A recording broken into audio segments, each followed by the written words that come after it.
ရိသတ်များအားလုံးပဲမင်္ဂလာပါရှင်ပရိသတ်များအားလုံးကိုကျမတို့ရဲ့ Line Audio Book Channel လေးကနေကြိုဆိုလိုက်ပါတယ်ဒီနေ့မှာတော့စာရေးသူဦးငယ်ရေးသားထားတဲ့စကားမပြောသောနှလုံးသားဆိုတဲ့ဇာတ်လမ်းလေးရဲ့အစာဆုံးကိုနားဆင်ရတော့မှာပဲဖြစ်ပါတယ်ဇာတ်လမ်းလေးကိုမစတင်ခင်မှာကျမတို့ရဲ့ Channel လေးကို Like and Subscribe လုပ်ထားပေးဖို့တောင်းဆိုချင်ပါတယ်ဇာတ်လမ်းသစ်တွေတင်တိုင်းမှာသိရှိနိုင်စေဖို့အတွက်လည်းဘေးနားက Notification ခေါင်းလုံးလေးကိုနှိပ်ထားပေးပါအောင်ရှင်ဟုတ်ကဲ့ဒါဆိုရင်တော့ဇာတ်လမ်းလေးကိုအခုပဲစတင်လိုက်ပါအောင်မယ်မိုးကောင်းကင်ကြီးကမိုးရေစက်တို့မြေပြင်စီတဲတဲမဲမဲခုံစင်းရွာကြနေရကတဖွဲဖွဲလေးတဖွဲဖွဲတဲရေကြနေလေပြီရွာလန်းလေးထက်မှလည်းဟိုတကွက်ဒီတကွက်ရှိရဲ့ရေအိုင်ဘွက်ငယ်တို့ကပါမိုးရွာထားခဲ့ပြီဆိုတာတက်တေထူပြနေလေသေးမိုးလင်းခံနေရွာချင်းသလိုရွာချပြီးတဲ့နောက်မိုးတိတ်ဆအချိန်နေမင်းကအရှိရက်ကခေါင်းဖြူထွက်ကြည့်ရှာနေလေရဲ့ဟဲသွားပါပြီတော့အာမေဒိတ်တန်လေးရဲ့အဖျားခတ်တန်လေးမှာထိတ်လန့်မှုနှမျောတတဖြစ်မှုအံ့ဩတုန်လှုပ်မှုတို့ရောပြုံးအသက်ဝင်နှောရှက်နေလေတဲ့ကားစုပ်ကားနာကားပြက်ဒင်းလောက်တာနဲ့ဒီမှာအကုန်ပေးကြံကုန်ပြီလူရုပ်မှာကားကြီးဟမ်ဗျာဟုတ်မိန်းကလေးတယောက်စီကအတန်လေးသာစပိန်လေးကိုချော်လဲမကြအောင်မနေကရဲ့ထိန်းနှင်းလာပါမှဂူးငယ်မဖို့ကံမကောင်းချင်းရှေ့မှလာလေတဲ့ကားနဲ့ဘေးချင်းကတ်လျှောက်ရကရှုံးဘွက်တို့ပေးစင်ကုန်တယ်ဒေါ်ပွားပွားနဲ့စိတ်ဆက်လာတဲ့ဂူးငယ်လေးပေတန်တဲ့ကာဝေလေးကိုဟိုခါဒီခါလှုပ်ရှိနှုံမလည်းကားစရာကိုရောကားကိုပါထောပနာပြုလို့ကျိန်ဆဲနေမိလေတဲ့ကျိန်ဆဲလို့ဝကမှကားပိုင်ရှင်ကကားကိုအနောက်ပြန်ဆုပ်လာရင်ကားမှန်ချပြီးကောင်းပြူထွက်လာတော့ဂူးငယ်ရှာလေးတက်လက်ဖြစ်သွားမိရဲ့ sorry ပါကလေးရဲ့အကိုတောင်းပန်ပါတယ်ကွာဟုတ်ကဲ့ရပါတယ်ရှင့်ဩဟိုဒါနဲ့လေတေးလက်ဆေးပေးခံဘယ်ကနေသွားရတာလဲကွာဟော်ဒီတန်းတန်းသွားလိုက်ဟုတ်ပါပြီကျေးဇူးပါကလေးအကိုခွင့်ပြုပါအောင်နော်ဟုတ်ကဲ့ရှင့်ကားကအရှင်ခက်အေးအေးနဲ့မောင်းထွက်သွားလေတယ်လူကြီးကကြည့်လေချစ်ဖို့ကောင်းလေကားလေးနဲ့တူကိုချောချောကြီးကလက်ကနေထွက်ခွာသွားလေပြီဆိုတော့ဂူးငယ်လေးစူပုတ်ပုတ်နှကန်းလေးဟာစီဖြစ်လို့ပွားစီပြောရင်းတန်နေခဲ့လေတယ်လူကိုများကက်လေးတဲ့နောက်တစ်ခါတွေ့မှဖိုးဖိုးလေးလို့ခေါ်ပြအောင်မယ်ဒီကဂူးငယ်မှာတော့16နှစ်ပြည့်ပြီလို့6နိုင်တော့လွန်သွားပါပြီနော်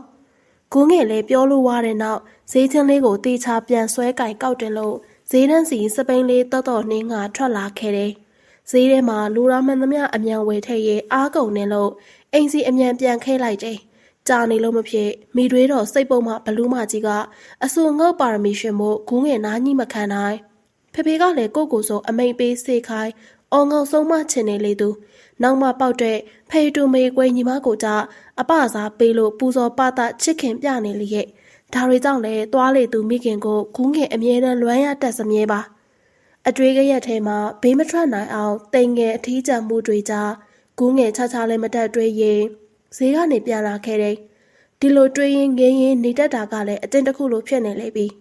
ဒီနေ့တော့ဂူးငယ်ဈေးကပြန်လာတော့ရွာကစေးပေးကန်းရှိမှတွေ့လိုက်ရတဲ့ကားကြီးကြောင့်တွေးလက်စအတွေးတချို့ရက်တန်လွှင်းပြောက်ကုန်တယ်ဒါကိုချောဖိုးဖိုးလေးကားပါလားဂူးငယ်လည်းစပိန်ကိုကားရခွရက်နေရကနေကားကိုတေချာငုံငဲကြည့်နေရင်အနောက်မှလူရောက်နေရကောင်ဂရုမထားမိလိုက်ဟိတ်ကလေးမဘာလို့ညာလဲကွာကြည့်နေရလေတော့ဘာလို့ကြည့်နေရလဲကွာကားကိုဘာလို့ဖို့ကြည့်နေတယ်လဲခိုးမလို့မဟုတ်ပါဘူးဟေးဟောဘာမှမဟုတ်ပါဘူးဆိုအဲ့ဒါဟိုလေဂူးငယ်မှာပြတာမှာတော့အနောက်ကိုလှည့်မကြည့်အားပဲပြောချင်တာပြန်ပြောရင်မေးလာသူကိုခြာကနေလှည့်ကြည့်လိုက်မိရဲ့အဲ့ဒါမဟုတ်ဘူးလေအဲ့ဒါဘာလို့မဟုတ်တာလဲကွာ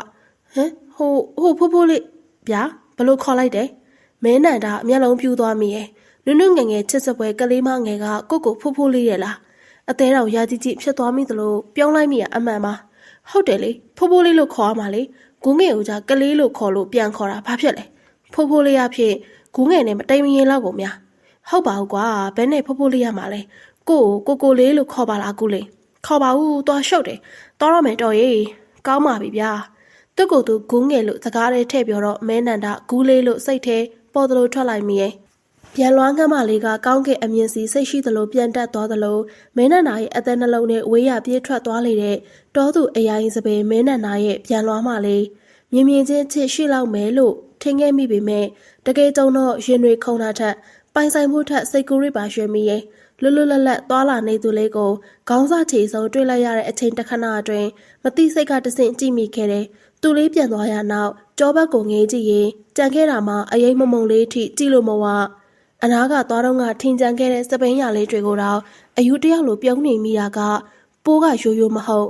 အသီးမိတ်ဆွေနဲ့ညှိလို့ရောက်ခဲ့တဲ့ဒီနေရာလေးခတ်တော့ခတ်နေလေပြီပင်ပန်းလာသမျှယူပြစ်တယ်လို့ပျောက်သွားမှတတ်အချစ်ရဲ့တကူကမသေးလာကြောင်းသိခဲ့ရတဲ့နောက်မြင်မြင်ချင်းတွေ့သိခဲ့ရတဲ့ကူလေးကိုတန်ရောစင်တွေ့ညှိခဲ့မိပြီကလေးရဲ့မင်းလေးပါကြောင့်အဲ့လောက်ကိုချစ်စရာကောင်းနေရတယ်လေကွာအသက်အရွယ်တစ်ခုရောက်တဲ့ဒီအချစ်ကိုကောင်းစွာမမီးစမ်းခဲ့ဖူးပေမဲ့အခုတော့တမှုတရတန်ရောစင်တချို့ကလူပြိုလေးရဲ့နှလုံးသားဧရိယာကိုနေချက်သိမ်းပိုက်လိုက်ပါပြီမဲနန္ဒာလာတော့ကတော့စိတ်ပြက်လက်ပြောက်ပရာဟီတာစိတ်ကူးသားဖို့ပေးမယ်လေအခုတော့လာလာချင်းပရာဟီတာနှလုံးသားလှူဒန်းသူဖြစ်ရအောင်တော့မယ်ဖြူဖြူလဲလဲမျက်ဝန်းရွှဲရွှဲကြီးတွေရဲ့ကော့ပြန်မိန်ညွတ်နေရဲ့မျက်တောင်ကော့ကော့ကြီးတွေရဲ့တနခါလေးပုတ်တုပ်ပါတာကျေးပြက်မြက်နေရယူထားပါတဲ့ပါးပြင်ကလေးရဲ့မထူမပါနီရဲဆိုထွေးနေရဲ့နှင်းစီဘူးနှက်ခမ်းလေးတစုံရဲတို့ကြောင့်တခါမြင်ပို့လိုက်တာနဲ့တသက်ချစ်ကျင်သွားစေနိုင်တဲ့ဂူးငယ်ဆိုတဲ့ကလေးမလေးကိုမင်းနန္ဒာအသေးသေးဆွဲထင်လို့အသေးနဲ့အောင်ချွတ်မိသွားခဲ့သလားမပြောတတ်ပါဒေါက်တာပေါ့ဆအတွက်တော့နှလုံးသားအချစ်သွေးကြောချင်းယောဂရသွားလောက်ပြီဆိုတော့တပြင်းပြင်းလောင်ကျွမ်းနေခဲ့တဲ့အချစ်ပင်လေကြားလက်ပန်းကျလို့နားခွင်ကြုံခဲ့လေပြီမိမရတော့အတိတ်ဆိုးကဝိုင်းချိုးချိုးဆိုတဲ့မိန်းမအတွက်မင်းနန္ဒာဘဝနာကျင်ဆိုးထိတ်စရာတွေနဲ့ပြည့်နှက်ခဲ့ပေမဲ့ဂူးလေးတောက်တခဏတာအပျော်တစ်ခုရရှိခဲ့ပေမဲ့အဲ့ရပေါ်လဲလျောက်ပြီးတော့အတိတ်ကအတွေ့ဟောင်းတောင်းတမကစိတ်အတွေ့တွေပြန်လည်ဝင်ရောက်လာပြန်တယ်တစ်ချိန်တုန်းကလှင်ငယ်တစည်းဟာတောင်ပြင်တစ်ခုမှာတောင်တွင်နေမိခဲ့သလိုငယ်ရွယ်နှုတ်ပြုခဲ့တဲ့လူငယ်လေးမင်းနန္ဒာလည်းမိဘတို့စီစဉ်ပေးတဲ့အချစ်တုရေစီးကြောင်းတိုင်းလိုက်ပါဖို့ရာကစုံခဲ့တဲ့မိန်းမတစ်ယောက်ဝိုင်းချိုချိုဆိုတဲ့မိန်းမတစ်ယောက်သွားလို့ရမသွားနိုင်ခဲ့သလိုခြေထုံမိခဲ့တယ်ကံကောင်းသီလားကံဆိုးသီလားမသိစေးကြောင်းတော်မိဘတွေသဘောတူပေးစားမဲ့ဇနီးလောင်800တို့မဲနန္ဒာရင်ခုန်စိတ်လှုပ်ရှားစွာသွားရောက်တွေ့ခဲ့တယ်အတော်တန်လှပလုံးနဲ့ဝိုင်းချိုချိုမူရစ်သွားစေလောက်တဲ့အလှအဝေးတနေရာကနေဘေးတစောင်းမြင်လိုက်ရချိန်ပချိုင်လေးခွက်ဝင်တဲ့အထိပြုံးနေပုံကတဘာဝဆန်လွန်လှတယ်မမဝိုင်းဟဲကောင်းလေးမင်းလာပြီလားဟုတ်ကဲ့မမအေးကွယ်ကြိုးဆိုပါတယ်ဟုတ်ကဲ့ဗျအော်ဒါနဲ့ຫນွေရီအေးပြောကွာနှွေးမောင်လေးအတွက်အဖော်ရအောင်ဟောဒီမှာဝိုင်းပြောထားတဲ့ကလေးအေးဟဲဒါနဲ့မောင်လေးကအချော်လေးနှွေနော်ဂျူနီယာလေးတွေနဲ့ကစားမလို့လားဟုတ်ပါဘူးဟဲစတာပါလို့မင်းနန္ဒာခက်တွေ့လေးငင်းနေမိရဲ့ဝိုင်းချိုချိုဆိုတဲ့မိန်းမပြိုကကိုတခါမှစောင်းငှက်ကြည့်လို့အဖက်လှုပ်စကားမပြောတမင်တကာအရင်မလို့ချင်တာလားမပြောတတ်တိတ်မကြလိုက်ကောင်လေးတယောက်လျှောက်လာတယ်ဟဲငါတို့လာဒီမှာမင်းတန်းမော်ရပြီဟုတ်မှတ်နွယ်ကောင်လေးရေလိုက်သွားတော့ဟုတ်မဲနန္ဒာလည်းကိုဂယူမဆိုင်ချင်တဲ့သူအနာကြမနေချင်တော့အမြန်ရှောင်ထွက်လာခဲ့တယ်အစာကနဦးမကလေးကအစီငေါ်မတဲမှုတွေနဲ့စတင်ခဲ့တဲ့မမဝိုင်နဲ့ဆက်ဆံရေးကကြာလီဝေးလီမတိလိုက်ပါသာနေခဲ့ရတဲ့ဆက်ဆံရေးမျိုးမမဝိုင်ဟာရုပ်ကလေးလှသလိုငွေလဲပေါ်လေတော့ကောင်လေးတော်များများနဲ့အထည်လဲတွဲသွားတွဲလာလို့တက်တယ်ဖြစ်ချင်တော့မင်းနန္ဒာကင်းရွှေပွဲမှာတကြောင်လုံးအချောဆုံးဖြစ်ရွေးချယ်ခံရတော့မမဝိုင်ဟာမင်းနန္ဒာပေါ်လူရှိသူရှိမှတစ်မျိုး၊ကွဲရမှတစ်မျိုးချင်းကပ်လာခဲ့ပြန်တယ်။ဒါပေမဲ့လည်းပကတနဂုံမတ်တဲ့ဆက်ဆံရှင်မျိုးသားရှောက်ကြားတကာနဲ့လက်ချင်းချိတ်သွားလာနေရကိုရှိမြင်ရတာမို့မင်းနန္ဒာမမဝိုင်ကိုအထင်မကြီးတတ်တော့သလိုဖဲရှောင်ကျင်စိတ်သာရှိခဲ့တော့တယ်။သားလေးသားတို့ကြောင်းမိရနဲ့ဖေဖေတို့ခင်ချိုတို့နဲ့တိုင်ပင်ပြီးတော့လက်ထပ်ပွဲကိုဆောင်ရွက်ကြရအောင်ကွာ။သားရဲ့ဖွာလဲယောဂအစိုးမရတော့ဟာဖေဖေရာသားလွတ်လွတ်လပ်လပ်နေကြသေးရဲ့ဟာငါသားရာဖေဖေပြောသလိုလှုပ်ဆမ်းပါကွာ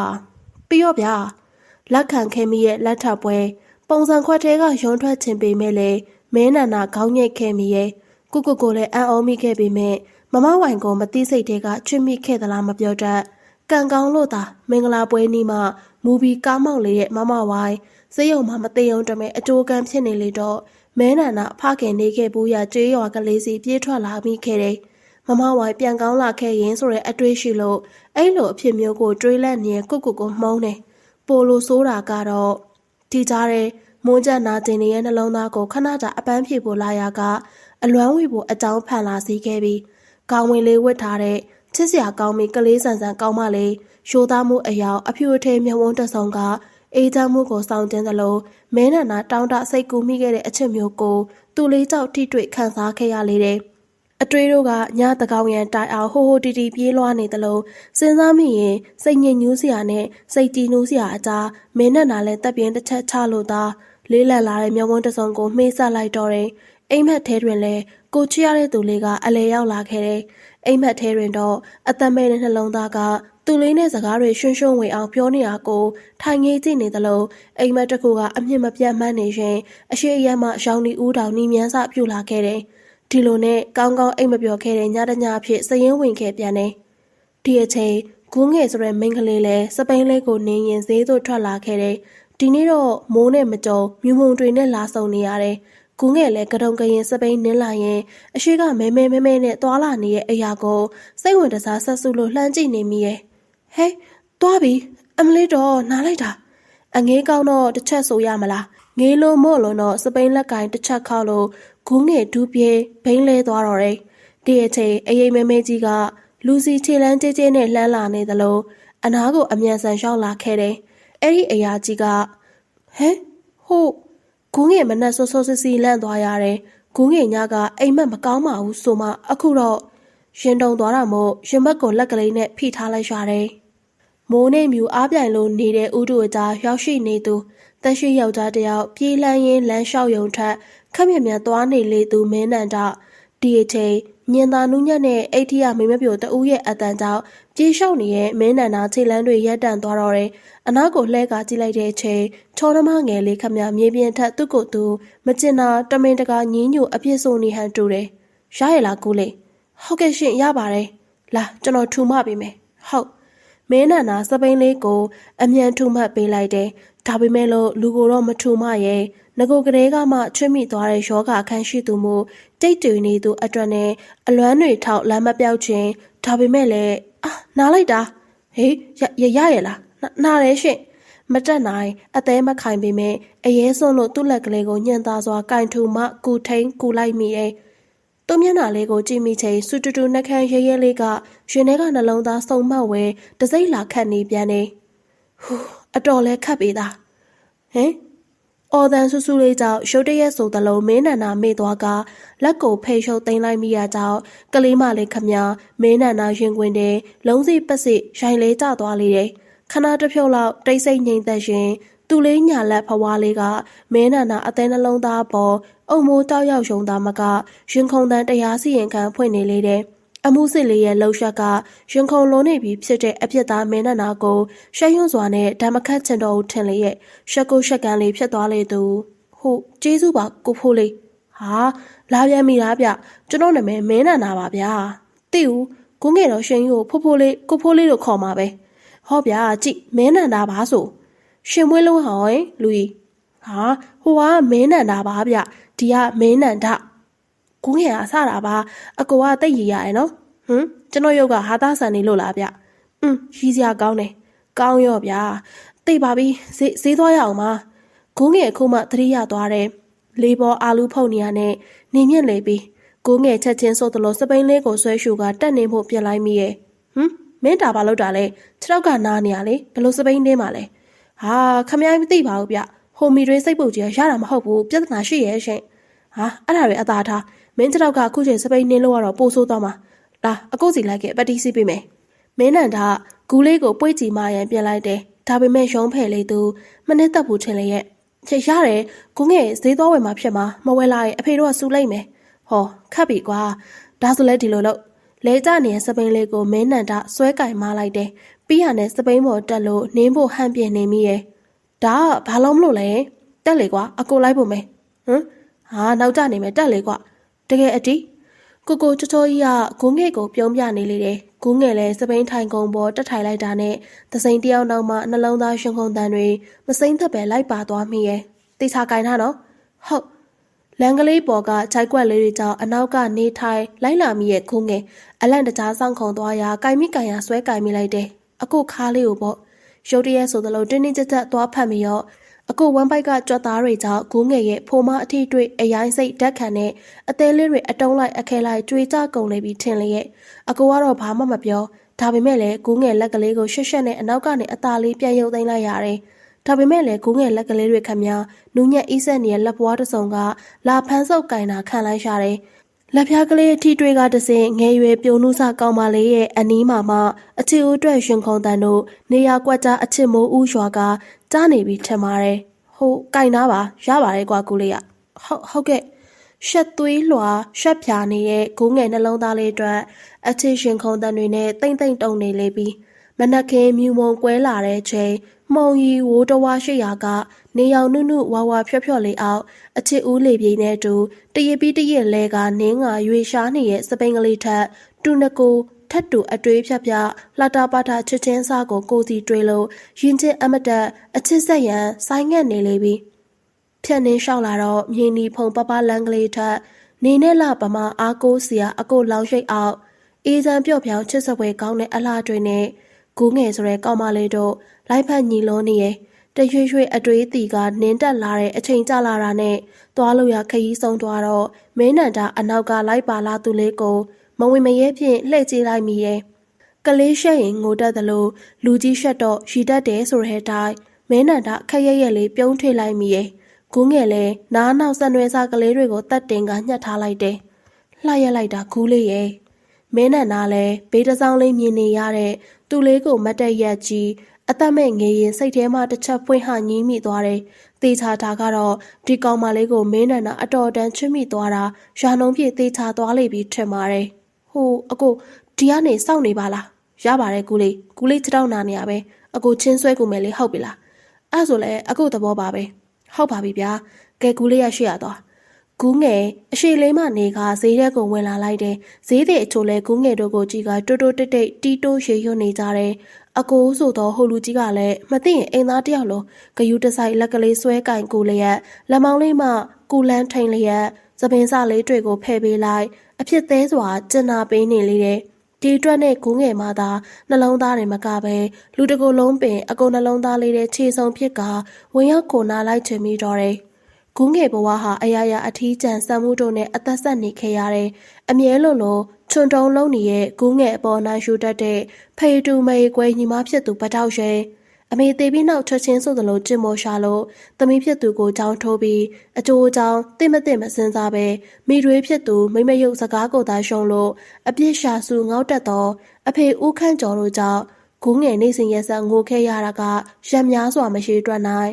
အထီးကပဓာနာကြတဲ့ဂူးငယ်ဘဝရဲ့အနောက်ရှက်ပေးရုံးမှာကောက်ကျက်နေသူကမိတွေဖြစ်သူထော်ရွှေနှုပါနာမည်နဲ့လူတခြားစီစာတော်စာလိုက်နိုင်တဲ့ဂူးငယ်ကိုကြောင်းထွက်ဖို့အဖေစီမှာကလိန်ကကြစ်ကြအပြစ်ဆိုစကားအပိုလိုထိတ်ရှုံးမှာတော့ဂူးငယ်အတန်းချောင်းကိုတက်ဖို့ဝမ်ဘတ်တနေဖြစ်ရင်ဆွန့်လွတ်ခဲ့ရတယ်ပြီးနောက်အိမ်မှာပဲနေချက်ပြုတ်လျှော့ဖို့ကြော်လော်နေရင်ခေတ်သစ်စင်ဒရဲလာလေးပမာပိတ်လောင်နေခဲ့ရပြန်တယ်အိမ်မှာသာဆက်ချုပ်စရာခေါ်သိမ်းပြီးဆက်ချုပ်သမားလေးတစ်ဖြစ်ဂူးငယ်ဘဝဟာတိမ်ငယ်အာရုံမှုတို့နဲ့ခရီးဆက်ခဲ့ရတယ်တခါတရံလူမသိသူမသိလောကထဲကနေစွန့်ခွာထွက်ပြေးလို့စိတ်ဖြစ်ပေါ်ခဲ့ဘူးပေမဲ့လည်းကိုစိတ်နဲ့ကိုသာအားကိုတင်းလို့မန်ကိုမြင့်ရှေ့ဆက်ခဲ့ရဘူးတာကြီးအစိတ်တောက်တိတ်ချင်ခဲ့သလိုမြစ်ထဲခုန်ချအသက်ပြောက်သွားချင်ခဲ့မိတယ်တခါတလေကြပြန်တော့လဲနိုင်လွန်ကျိုးကဂူးငယ်အိယာနှပေးမှရှိနေတတ်သေးတယ်မသေးသေးသေးရွှေကံကောင်းခြင်းတွေရောက်လာမယ်တနေ့ကိုမျှော်နေခဲ့သလိုစိတ်ကူးရဲ့အိမ်မက်ထဲကသူတယောက်ကြောင့်အသက်ရှင်နေမိခဲ့သည်ဆိုလဲမှားမယ်မထင်ပါအထီးကျန်ညတွေမှာလာမင်းကြီးနဲ့ကျေကလေးတွေကိုမောကြည့်ရင်အကြည့်ချင်းဆောင်ဆူတောင်းခဲ့မိတာကဂူးငယ်ဘဝလေးကိုနှွေးထွေးတဲ့လက်တစုံနဲ့ထွေးပွေးမဲ့သူကိုစုံပြားစေဆိုတဲ့ဆူတောင်းလူတို့ရဲ့ဆန္ဒစောကပ်မှုကြောင့်လို့ဆိုရမလားမပြောတတ်အိမ်မက်ထဲကလူတယောက်ကိုဂူးငယ်ဆွဲလန်းတောက်တာစွာဖြင့်တွေးခဲ့ရပြန်တယ်အိမ်မက်ထဲကလူကဂူးငယ်အားငယ်စိတ်ဝင်တဲ့အခါတိုင်းအားပေးနှစ်သိမ့်ခဲ့တယ်ခွန်အားတွေနဲ့ဂူးငယ်ကိုရှေ့ဆက်ဖို့တတိပေးခဲ့တယ်အခုတော့အိမ်မက်ထဲကလူကိုဂူးငယ်တွေးခဲ့ရပြီဖြစ်တယ်အဲ့လူဟာအခုချိန်ဂူးငယ်ခြေပြားလေးအားသူ့ပေါင်ပေါ်တင်လို့ညှင်သာစွာနဲ့ဂူးငယ်အရေးကြီးအကဲခတ်ရဲစေးလေးလူးပေးနေလေရဲ့ပတ်တီလေးတက်ရက်စွာစီးနောက်ပေးနေပြန်တယ်ပြီးတော့ဂူးငယ်နှလုံးသားလေးကိုလည်းကရပါပြီဗျာနောက်ဆိုဂယူးဆိုင်တော့ခြေထောက်နာနေရဆိုတော့အိမ်ကိုပြောပြီးတော့တအနားယူလိုက်နော်ဂူးငယ်ကောင်းလေးကိုခါရမ်းလိုက်မိရဲ့ဘာဖြစ်လို့လဲကွဂူးငယ်ဘဝအစေခံတမမဖြစ်ပါဘူးပြီးတော့ဂူးငယ်ဆက်လဲချုပ်ရအောင်ပါစိုးရင်တကြီးနှကန်းလေးထော့ကာနဲ့တူတူခါပြောနေရှာတဲ့ချစ်စရာကောင်မလေးကိုမင်းနန္ဒငေးမောကြည့်ရင်သူလေးအတော်တန်စိုးရင်နေပုံမှာဘာတွေထိတ်လန့်နေရလဲကွယ်မိသားစုပဲပြောပြပေးနားလေပေးကြမှာပါကွဒီလိုပုံစံတိုင်းဆိုဂူးငယ်အိမ်ပြန်ရမှာအတော်ကြောက်နေပြီဂူးငယ်အရိုက်ခံရလိမ့်မယ်ဘလို့အရိုက်ခံရမယ်ဟုတ်လားဟုတ်တယ်ကိုရအကိုမသိလို့ ခုငယ်လေဟော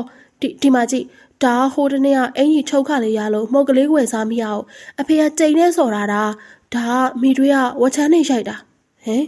မင်းနန္ဒာအံ့ဩမင်တက်သွားရတယ်အရှိုးရဘရပွားနဲ့ဒဏ်ရာအညိုမဲလေးတွေကိုပြနေရှာသူကူလေးကိုတနာစွာငေးကြည့်နေမိရှုံမှတပါ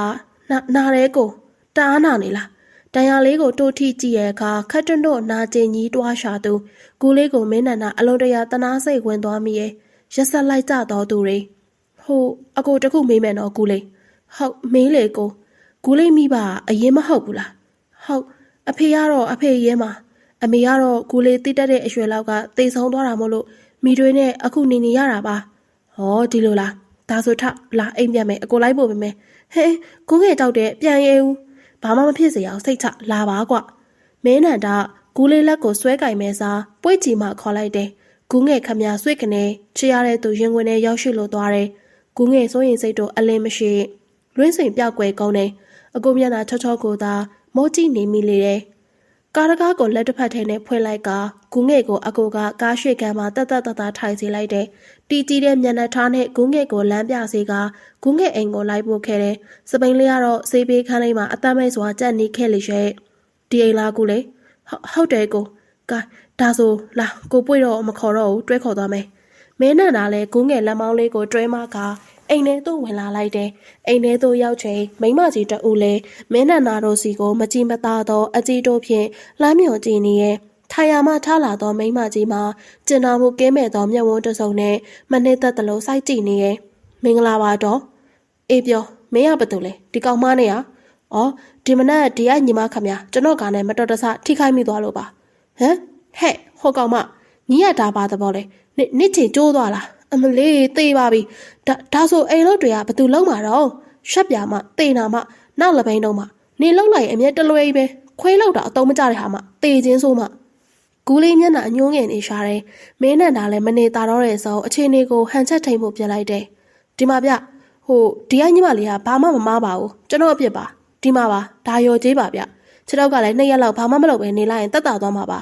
ကျွန်တော်ကကြေးလက်ဆေးပေးခံဆရာဝန်ပါဗျဒီကညီမလေးတရားမပြောက်မချင်းအင်ဝလာပြီးကုပေးမှာပါညီမလေးကိုအပြစ်မဆိုပါနဲ့ကျွန်တော်ကပဲကြားရတဲ့တောင်းပန်ပါတယ်ဟမ်အော်အေးကောင်းပြီလေညီးကြက်တည်းထားငွေတထုပ်ကိုမြင်လိုက်ရတဲ့နောက်မိမကြီးနှုတ်ကနေချက်ချင်းဆိုသလိုငေါငန်းမှုတော့အဆက်ပြတ်သွားတယ်ကူလေးလဲကိုပြုံးကြည့်မိရဲ့အခုမှပဲမင်းနန္ဒာစိတ်ဖြေသားတော့တယ်ပြီးရနောက်ကူလေးကိုထားခဲ့ကပြန်လာခဲ့တယ်အိမ်ထဲမှာဟိုကိုထွက်သွားတာနဲ့ဒေါ်ရှင်တို့ဂုံးငယ်ကိုတီတိုးရေမေးမြန်းနေဟက်ကောင်မဆုပ်ဟိုကောင်လေးချောကဘာတူလဲညီးရလဲညီးနေရဘာတွေလဲဘာမှမဟုတ်ပါဘူးဟမ်ဟိုကောင်လေးကိုကြည့်ရတာမရိုးရိုးမဟုတ်ဘူးနော်အော်ဒါလားတိကျနောင်နေ့တွေမှာအဲ့ကိုရိုင်းမေးပေါ့ဒါပဲနော်ဟော်ရီယာပတ်စံတွေရပြီဆိုတော့ဂုံးငယ်ကိုအလုံးမခိုင်းရအောင်နော်အမလေးအေးအမဒါပေမဲ့ဟင်းရွက်ကစုံတော့ညီးချွေကိုရမယ်မချိုမချင်းပြောလာတဲ့မိတွေးဖြစ်သူမျက်နှာကိုကြည့်ပြီးဂုံးငယ်ရီချင်းစိတ်ကိုမနှဲထိတ်လိုက်ရတယ်အတော်လဲတက်နိုင်တဲ့မိန်းမကြီးအော်ဒါနဲ့အတော်ကြီးအဖေကိုသွားမညောင်းနဲ့တေချာပြောပြရမယ်နော်အေးပါဟဲ့ငါမအပါဘူးစားပေါက်တွေ့ရပဲငါဘလို့လက်လွတ်ခံမလဲညီးတာသူနဲ့အနေနီးအောင်လို့ဘာလို့လဲဟိုကိုနဲ့ဂုံးငယ်ကိုအတော်ကြီးသဘောတူနေရလားဟုတ်လားဟဲဟုတ်တာပေါ့ပါလေညီးကဒီလောက်ချောတက်ခန့်ပြီးတော့မိမိုက်နေတဲ့သူသဘောမကျဘူးလားဒါပဲနော်ညီးတာသူနဲ့မရလို့ကတော့သိဖို့သာပြေဂုံးငယ်မိတွေးပြောသည်ကိုလန့်သွားရတယ်ဒီလောက်အဖိုးတန်နှစ်သက်ဖွယ်ကောင်းတဲ့စကားကိုမိတွေးဖြစ်သူထံမှပထမဆုံးကြားရတာပါဂုံးငယ်ပျော်နေလေပြီတစ်ဖက်တွင်လည်းမဲနန္ဒာပျော်နေလေတယ်ပြီးနောက်လူတစ်ယောက်တည်းလည်းတာမန်လူတစ်ယောက်ပေါ်မှာပြန်လဲကျမ်းမှာကောင်းမွန်လာဖို့နီးကပ်လာလေပြီဒါကိုတော့သူတို့မသိကြလေသေးဝိုင်းချိုအစွဲလန်းအတ္တကြီးရဲ့ဝိုင်းတလောကလုံးကိုကကြိုးစုံကခိုင်းလို့ရတဲ့ကြိုးဆွဲသူပမာဖြစ်ချင်သူအခုချိန်အလိုအဆုံးရှာကအရာရာမှာပြည့်စုံနေတဲ့ကောင်လေးတစ်ယောက်ကိုသာပြီးတော့သူ့လိုဝက်ချက်ကိုသိနေသူမို့နှုတ်ပိတ်ဖို့ရန်ကြံရှိနေသေးရဲ့မဟုတ်လားဝိုင်းမင်းကိုတိတ်တရရတာပဲမင်းရဲ့အိမ်မက်တစ်ခုဟာခြောက်ချားဖွယ်ကောင်းလွန်းတာထက်ပိုလောက်အောင်ရွေရှားဖြစ်တည်နေရဲ့တိမ်တိုက်တွေကိုမြင်နေရသလိုတိမ်ပုံးခံရတဲ့လာကတယောပြုံးနှင့်ကြည်နေသလိုလို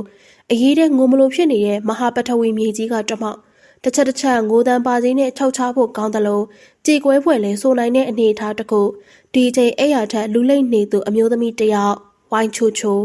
ဝိုင်းနာတဲ့ငရဲပွက်တန်လိုစူညံတန်တွေကဝင်ရောက်လာချိန်ပြေးထွက်လာမိရဲ့ လူကောင်ထွားထွားတိုင်းတိုင်းယောက်ျားကြီးက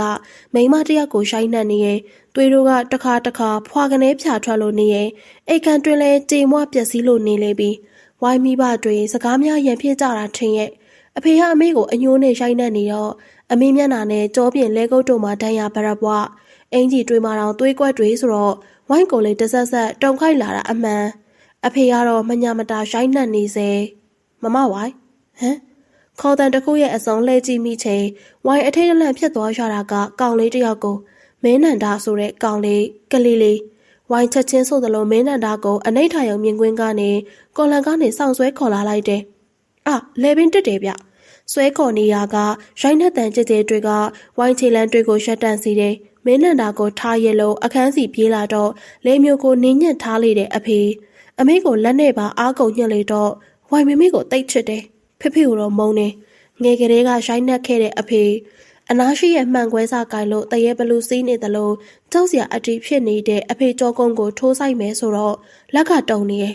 ဒီကြားထဲလှဲကြည့်တာကြုံခိုက်ထိုးဆိုင်လိုက်လေတော့ရှင်ဝါတက်တဲ့မှန်ကွဲစားကဖောက်ထွင်းဝင်သွားတော့တယ်သွေးတို့ပန်းထွက်လေတော့လဲနေဟာကတဲလဲမဲစင်ထားလို့ရှင်ဝါဆောင်ကန်ကဝိုင်းလက်ဆွဲပြေးထွက်ခဲ့တဲ့အမေသွေးတို့ပေးချန်နေတဲ့ချွေပလာနဲ့အမေခေါ်ရနောက်ပြေးလိုက်မိခဲ့တယ်နာကျင်စွာကြည်ကြံခဲ့တဲ့အဖေပုံကအာယုန်တဲကမထွက်မမီမသေးတော့ဘူးအမေနောက်ပြေးလာရင်တောင်အော်လို့အော်မိမှမသိပြီးတော့ဖြစ်ပုံကိုမြင်တဲ့မင်းနန္ဒစိတ်တဆဆန်ရှိရဲ့ပြေးထွက်ခဲ့ရတော့တောင်ရဲကြီးလို့သာကြံရစ်ခဲ့လေသူအမေနဲ့ထွက်ပြေးလာတော့မိုးကလမ်းမထက်တဲမဲရွာနေလေရဲ့မိုးနေရလားမိုးကြောင်လားမပြောတတ်အမေဝိုင်းကိုပွေ့ဖတ်ထားပေးရဲ့ဒါပေမဲ့တဖြည်းဖြည်းပြေလျောလာကဖယ်သွားလေတဲ့လက်တစုံပြီးနောက်လေပင်ထက်မှာကရောက်ရှိနေတဲ့လက်ကျန်းကြီးတစုံတရာမလောက်ပါနဲ့သမီးကိုမလောက်ပါနဲ့ကြောက်တယ်ဖေဖေကိုကြောက်တယ်ကဲကြပါဦးအမေ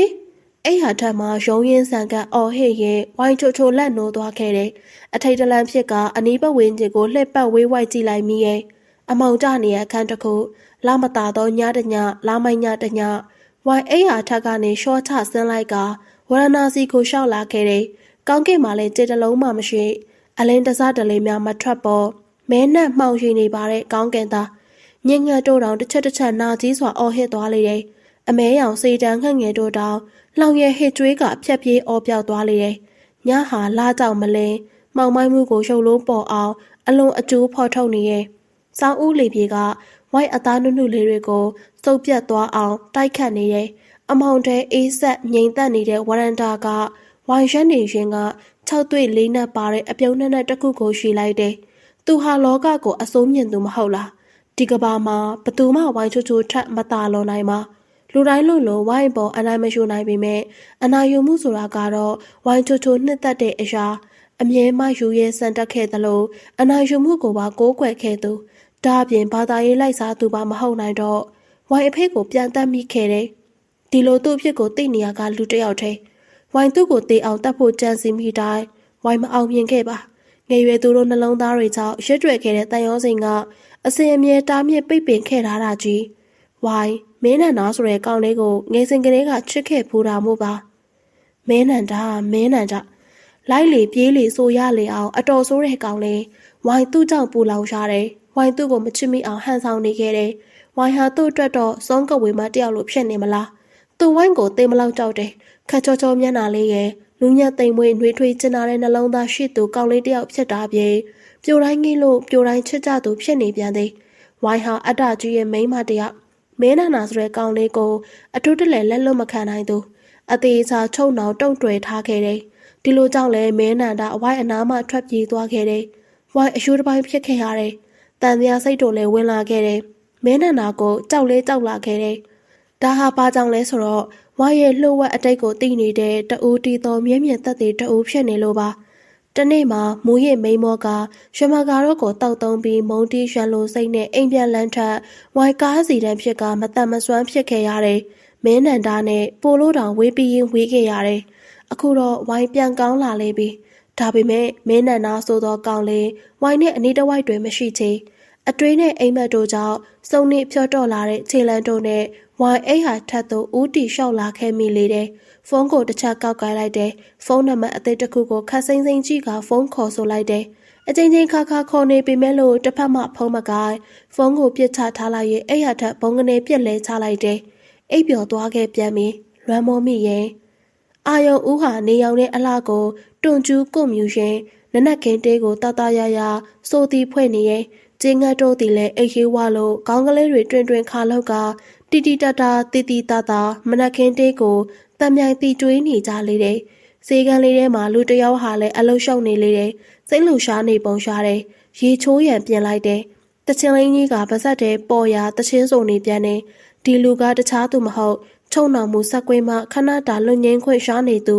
မဲနန္ဒာဆိုတဲ့ကောင်လေးသားရှေမိုးချိုးလို့ရှိုးစမိုးထုတ်နေလေရဲ့အရှိန်နဲ့မြူးနေကမှဖုန်းကလေးကထမြင်လာတယ်ဟယ်လိုဘသူပါလဲဗျာဖုန်းနံပါတ်စိတ်မို့မင်းနန္ဒာရင်ကျေးစွာနဲ့မေးလိုက်တယ်တစ်ဖက်ကဖြေချားတန်ကြောင့်မင်းနန္ဒာလန့်သွားတယ်ဟမ်ဟာမင်းဟာငါကောင်ရငါထုံးလိုက်လေကွာအေးဟာမင်းကလည်းအေးစားလိုက်တာကွာအော်အေးငါထုတ်မင်း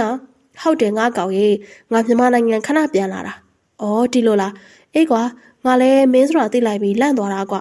ဟုတ်ရဲ့လားကွာမင်းငါ့ကိုမိတ်နေရများလားလို့မဟုတ်တာကွာဘယ်မိတ်မလဲငါကောင်ရ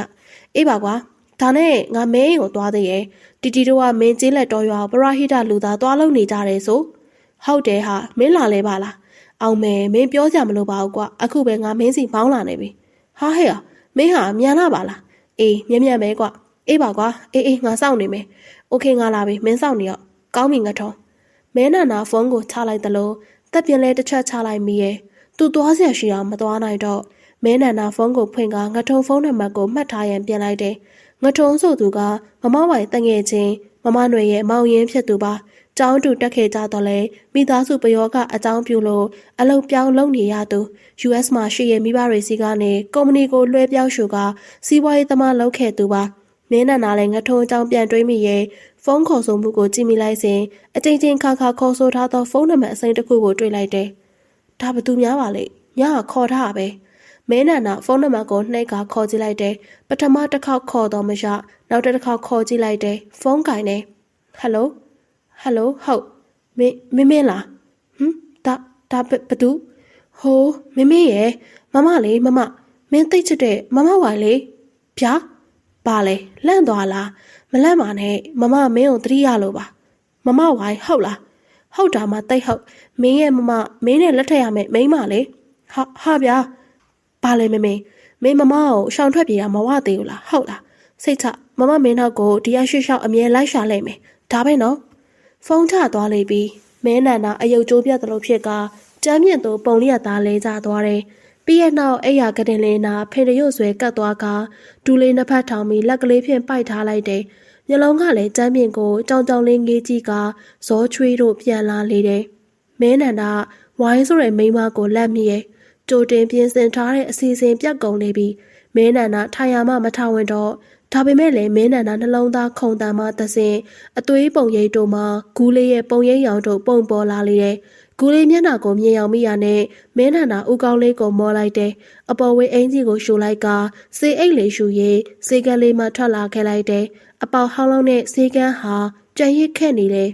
မြန်ဆန်ဆန်လော်နဲ့သွားနေတဲ့မဲနန္ဒာအနာတို့လူတယောက်ဖြတ်သွားတယ်မိန်းကလေးတယောက်ပါဈေးပန်းလေးကိုခေါင်းပေါ်တွင်ထားကတရကားဘဲကြားလူထားတဲ့မိမပြုံလေးတူပါဟော်ရီယာဘူရွက်ကစိုးနုဖဖက်လက်ဆက်တွေနော်ပန်းနုအတန်ကောင်အဟစ်လိုက်လေတယ်ဒီတစ်ခေါက်အော်ပြီးလေပြီးကိုရွာဘက်ကိုပြန်ရောင်းယုံဒီနေ့တော့တိတ်မရောင်းရသေးမတက်နိုင်ပါဈေးရောက်မကုန်လို့ကတော့ပန်းနုတို့မောင်နှမထမင်းငက်ယုံသားဒီသားတဲ့မောင်လေးကနေမကောင်းဖြစ်နေသေးသမို့စိတ်ဖို့ကမရှိအဖျားတက်လာကအော်ဟစ်ငိုညင်းနေသူမောင်လေးဖြစ်ကိုမြင်ရရင်ပန်းနုဘာလို့ဘာကြိုင်မှမသိတော့ပါနှစ်ဖူးထက်ကဆိုးလေးထွက်လာသမျှချွေးတို့ကိုအင်ကြီးနဲ့မတင်တုပ်ဖယ်လိုက်တယ်အမလေးမေသိပါပြီဆရာလုပ်ငန်းကိစ္စဖုန်းလာနေရကြောင်းဖုန်းပြောရင်ကားမောင်းလာရကဒေါသတစ်ချက်ထွက်ကကားကိုတစ်ချက်ပြစ်ဆောင်မောင်းလိုက်တဲ့အချိန်ကားရှိကအတန်တစ်ခုနဲ့တကွအရေးတစ်ခုလဲကျသွားတယ်တေချာတာကတော့ကားတိုက်မိသွားပြီ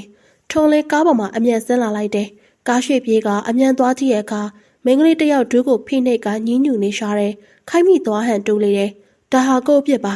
ဟိုညီမရရလားတတ်တာလားဟေ့ကောင်မလေးကခေါင်းလေးခါရန်ပြတယ်လာကျွန်တော်ထူမပေးမယ်ခေါင်းခါပြန်လေတယ်စကားမပြောတတ်တဲ့ကောင်မလေးလားမသိမရောက်လားညီမ ခေါင်းလေးငိမ့်ပြနေရဲ့ဒါဆိုအကိုချီးမလိုက်ရမလားရပါတယ်ရှင်ခဏနေဆိုညီမတက်တာမှာပါလက်ကလေးကပြီးအတန်ချိုလေးနဲ့ပြောလိုက်တဲ့ကောင်းမလေးကိုထုံးလင်းငေးကြည့်မိသွားတယ်ဒါပေမဲ့ခဏတွင်ချင်းကောင်းမလေးမျက်ဝန်းတွေကကလေးဖြစ်ကမျက်ရည်တွေကျလာတယ်ဘာဖြစ်လို့လဲညီမဘာလို့ငိုရလဲကွာကျွန်တော်ပြောပါဘာလို့ပြရမလဲဒီလိုပါကိုရဲ့ဟိုးမှကြာနေဈေးဘန်းထဲကအသေးရွက်တွေအလကားဖြစ်ကုန်လို့ပါပန်နူတို့အတွက်ညစာငတ်တော့မှလေအဲ့ဒါလေးကုန်မှထမင်းတနက်စားရမှာမို့ပါ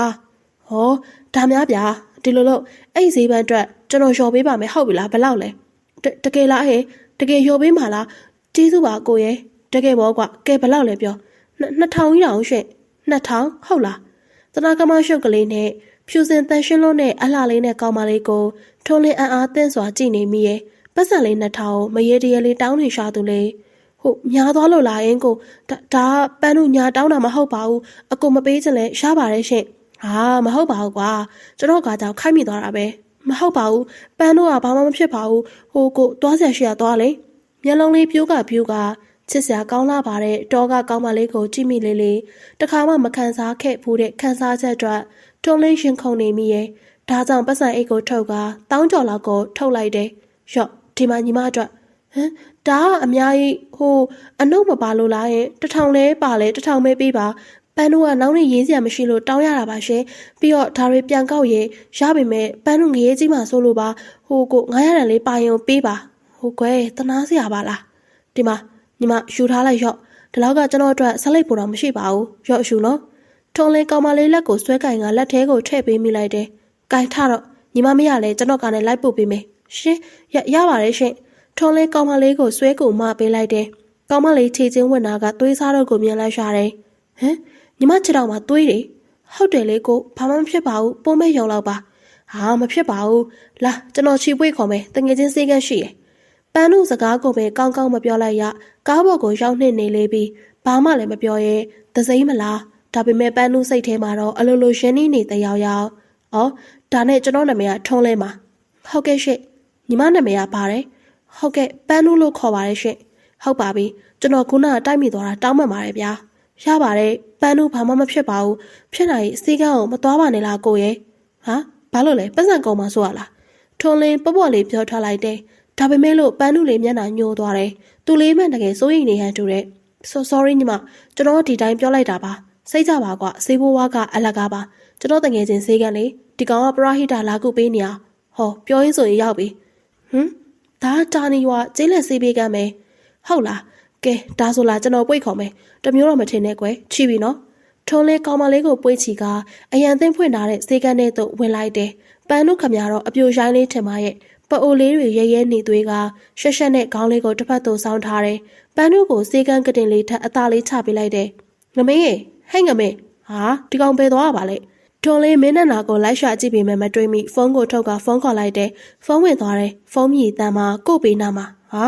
ဒီကောင်ဖုန်းလေးထားခဲ့တာပဲခတ်ပြီ။ပန်းတို့သစိမ်းကိုတိလင်းငေးကြည့်နေမိရဲ့။ကဲကွာမတက်နိုင်ဘူး။တွန်လဲဆေးဘူးတွေကိုလိုက်ရှာကြည့်ကပန်းတို့အနားစီရှိုးလာလိုက်တယ်။အကွဲသွေးစုပ်နေတဲ့ပန်းနုချေကဒဏ်ရာလေးကိုဆေးထည့်ပေးလိုက်တယ်။အကိုကဒေါက်တာလားရဲ့။အရေးကဟုတ်ပါတယ်။အော်ပန်းနုချေရင်လေးတွေဆေးထည့်ပေးနေတော့ခံချောတဲ့အကိုကိုပန်းနုမတိမသားလေးငုံကြည့်နေမိရဲ့။ဆေးထည့်ပေးနေသူကခေါင်းလေးမော့ကပြန်ကြည့်လာတော့အကိုမျက်ဝန်းတစုံနဲ့အကြည့်ချင်းဆုံပြီးရင်တွေခုံကုံလေးတယ်။ထုံးလင်းလဲပန်းနုကိုစိုက်ကြည့်နေမိရဲ့မြမဆန်ရွလေးနဲ့လှပတင့်တယ်နေသလိုဖြူစင်ရှိုးသားတဲ့တောသူမလည်းထုံးလေးရင်တွေလည်းရွှင်ပတ်နဲ့စက်နိုင်သလောက်ခုန်နေလေရဲ့ဒါကြောင့်လဲတာနီကျေးရွာဆေးပေးခန်းလေးကိုအချစ်ဆေးပေးခန်းလေးလို့တင်စားရတော့မလားမသိအချစ်ဦးရှင်ခုံတန်တို့ဖြစ်တီရလေးတစ်ဖြစ်ကြောက်ရွံ့မှုဆိုတာလူတို့စိတ်တံကိုနှိမ့်ဆက်6လန့်တက်တဲ့သဘောရှိရာအမှန်တချို့တွေကရှင်ဆိုင်နိုင်သလောက်အ6လန့်ခံရသူကအများသားအချို့တွေကထိတ်တိုက်ရင်ဆိုင်သလိုတချို့တွေကကြာရှုံသွားတတ်ကြတာကလည်းရှိလေသားတချို့တွေကတော့ထွက်ပြေးသွားတာပေါ့ဒီလိုပဲဆိုရမလို့မဲနန်တလည်းဝိုင်းချိုဆိုတဲ့မိမအနာကနေထွက်ပြေးမိခဲ့တယ်ငယ်နိုင်ဆိုရမလို့နှစ်ဖက်မိဘသဘောတူညီမှုကတဆင့်အကြောင်းတွေထပ်ဖန်လာတော့ထိတ်လက်တုံးလုံးရပြန်တယ်ဒါပေမဲ့လည်းစိတ်တဆဆန်တဲ့မမဝိုင်းကိုမင်းနန္ဒာကြောက်တယ်လို့တနာမိခဲ့တယ်။ဖအေးဖြစ်သူကိုတတ်နေရမြင်ခဲ့တဲ့နောက်မမဝိုင်းကိုကြောက်လန့်လို့ဖယ်ရှောင်ခဲ့ပေမဲ့ရေစက်ကမကုံလေခဲ့ရက်ဆက်ကြမ်းကြုတ်တာကိုမြင်ရချိန်စွန့်ခွာထွက်ပြေးခဲ့ပေမဲ့တခါတလေစိတ်ထိခိုက်လွယ်လို့နဲ့မမဝိုင်းပုံကတနာစရာ ကိုဘွားကိုလှော်ခတ်ရင်မမဝိုင်ရှိရာတောင်တင်မဲ့မထင်ခဲ့ပေမဲ့ကြုံလာပြန်တော့တီးခဲ့ရတယ်မမဝိုင်ဟာဒဏ်ရာရနေတဲ့အစိမ့်မဲ့မွေးတကောင်ကြောက်စရာကောင်းပေမဲ့ဟန်ဆောင်မှန်ဖီပြောင်းမှုတွေနဲ့ခြုံလွှမ်းလို့ထိန်းချောင်းလွတ်တတ်သူဒါပေမဲ့လည်းအကြောက်ကမပြေတော့အကြောင်းပို့သိလေလေစိတ်ယူရှိသူမမဝိုင်အနာကပြေးထွက်မိလေလေအိပ်ပြက်ရက်တွေရဲ့တရက်ခန့်ဟာတခြားသူမဟုတ်တာနီလေးတွေပေါ်တဲ့ကံရည်ပြေအနာရက်နေလေတဲ့မဲနန္ဒအတွေ့ကရက်ကဖမ်းဆီးထုံနှောင်လေတော့မုံချက်နေရာကိုသွေးကြောင်ကြောင်နဲ့ဆုံးဖြတ်ဖို့တွေးနေမိလေပြီကိုလေးစီသွားဖို့ပြင်ခဲ့ပေမဲ့မရောက်ဖြစ်တော့ကိုဒုက္ခသားရဲတော့မှဖြူစင်သူလေးကိုစွဲမခေါ်ရက်တော့ပါ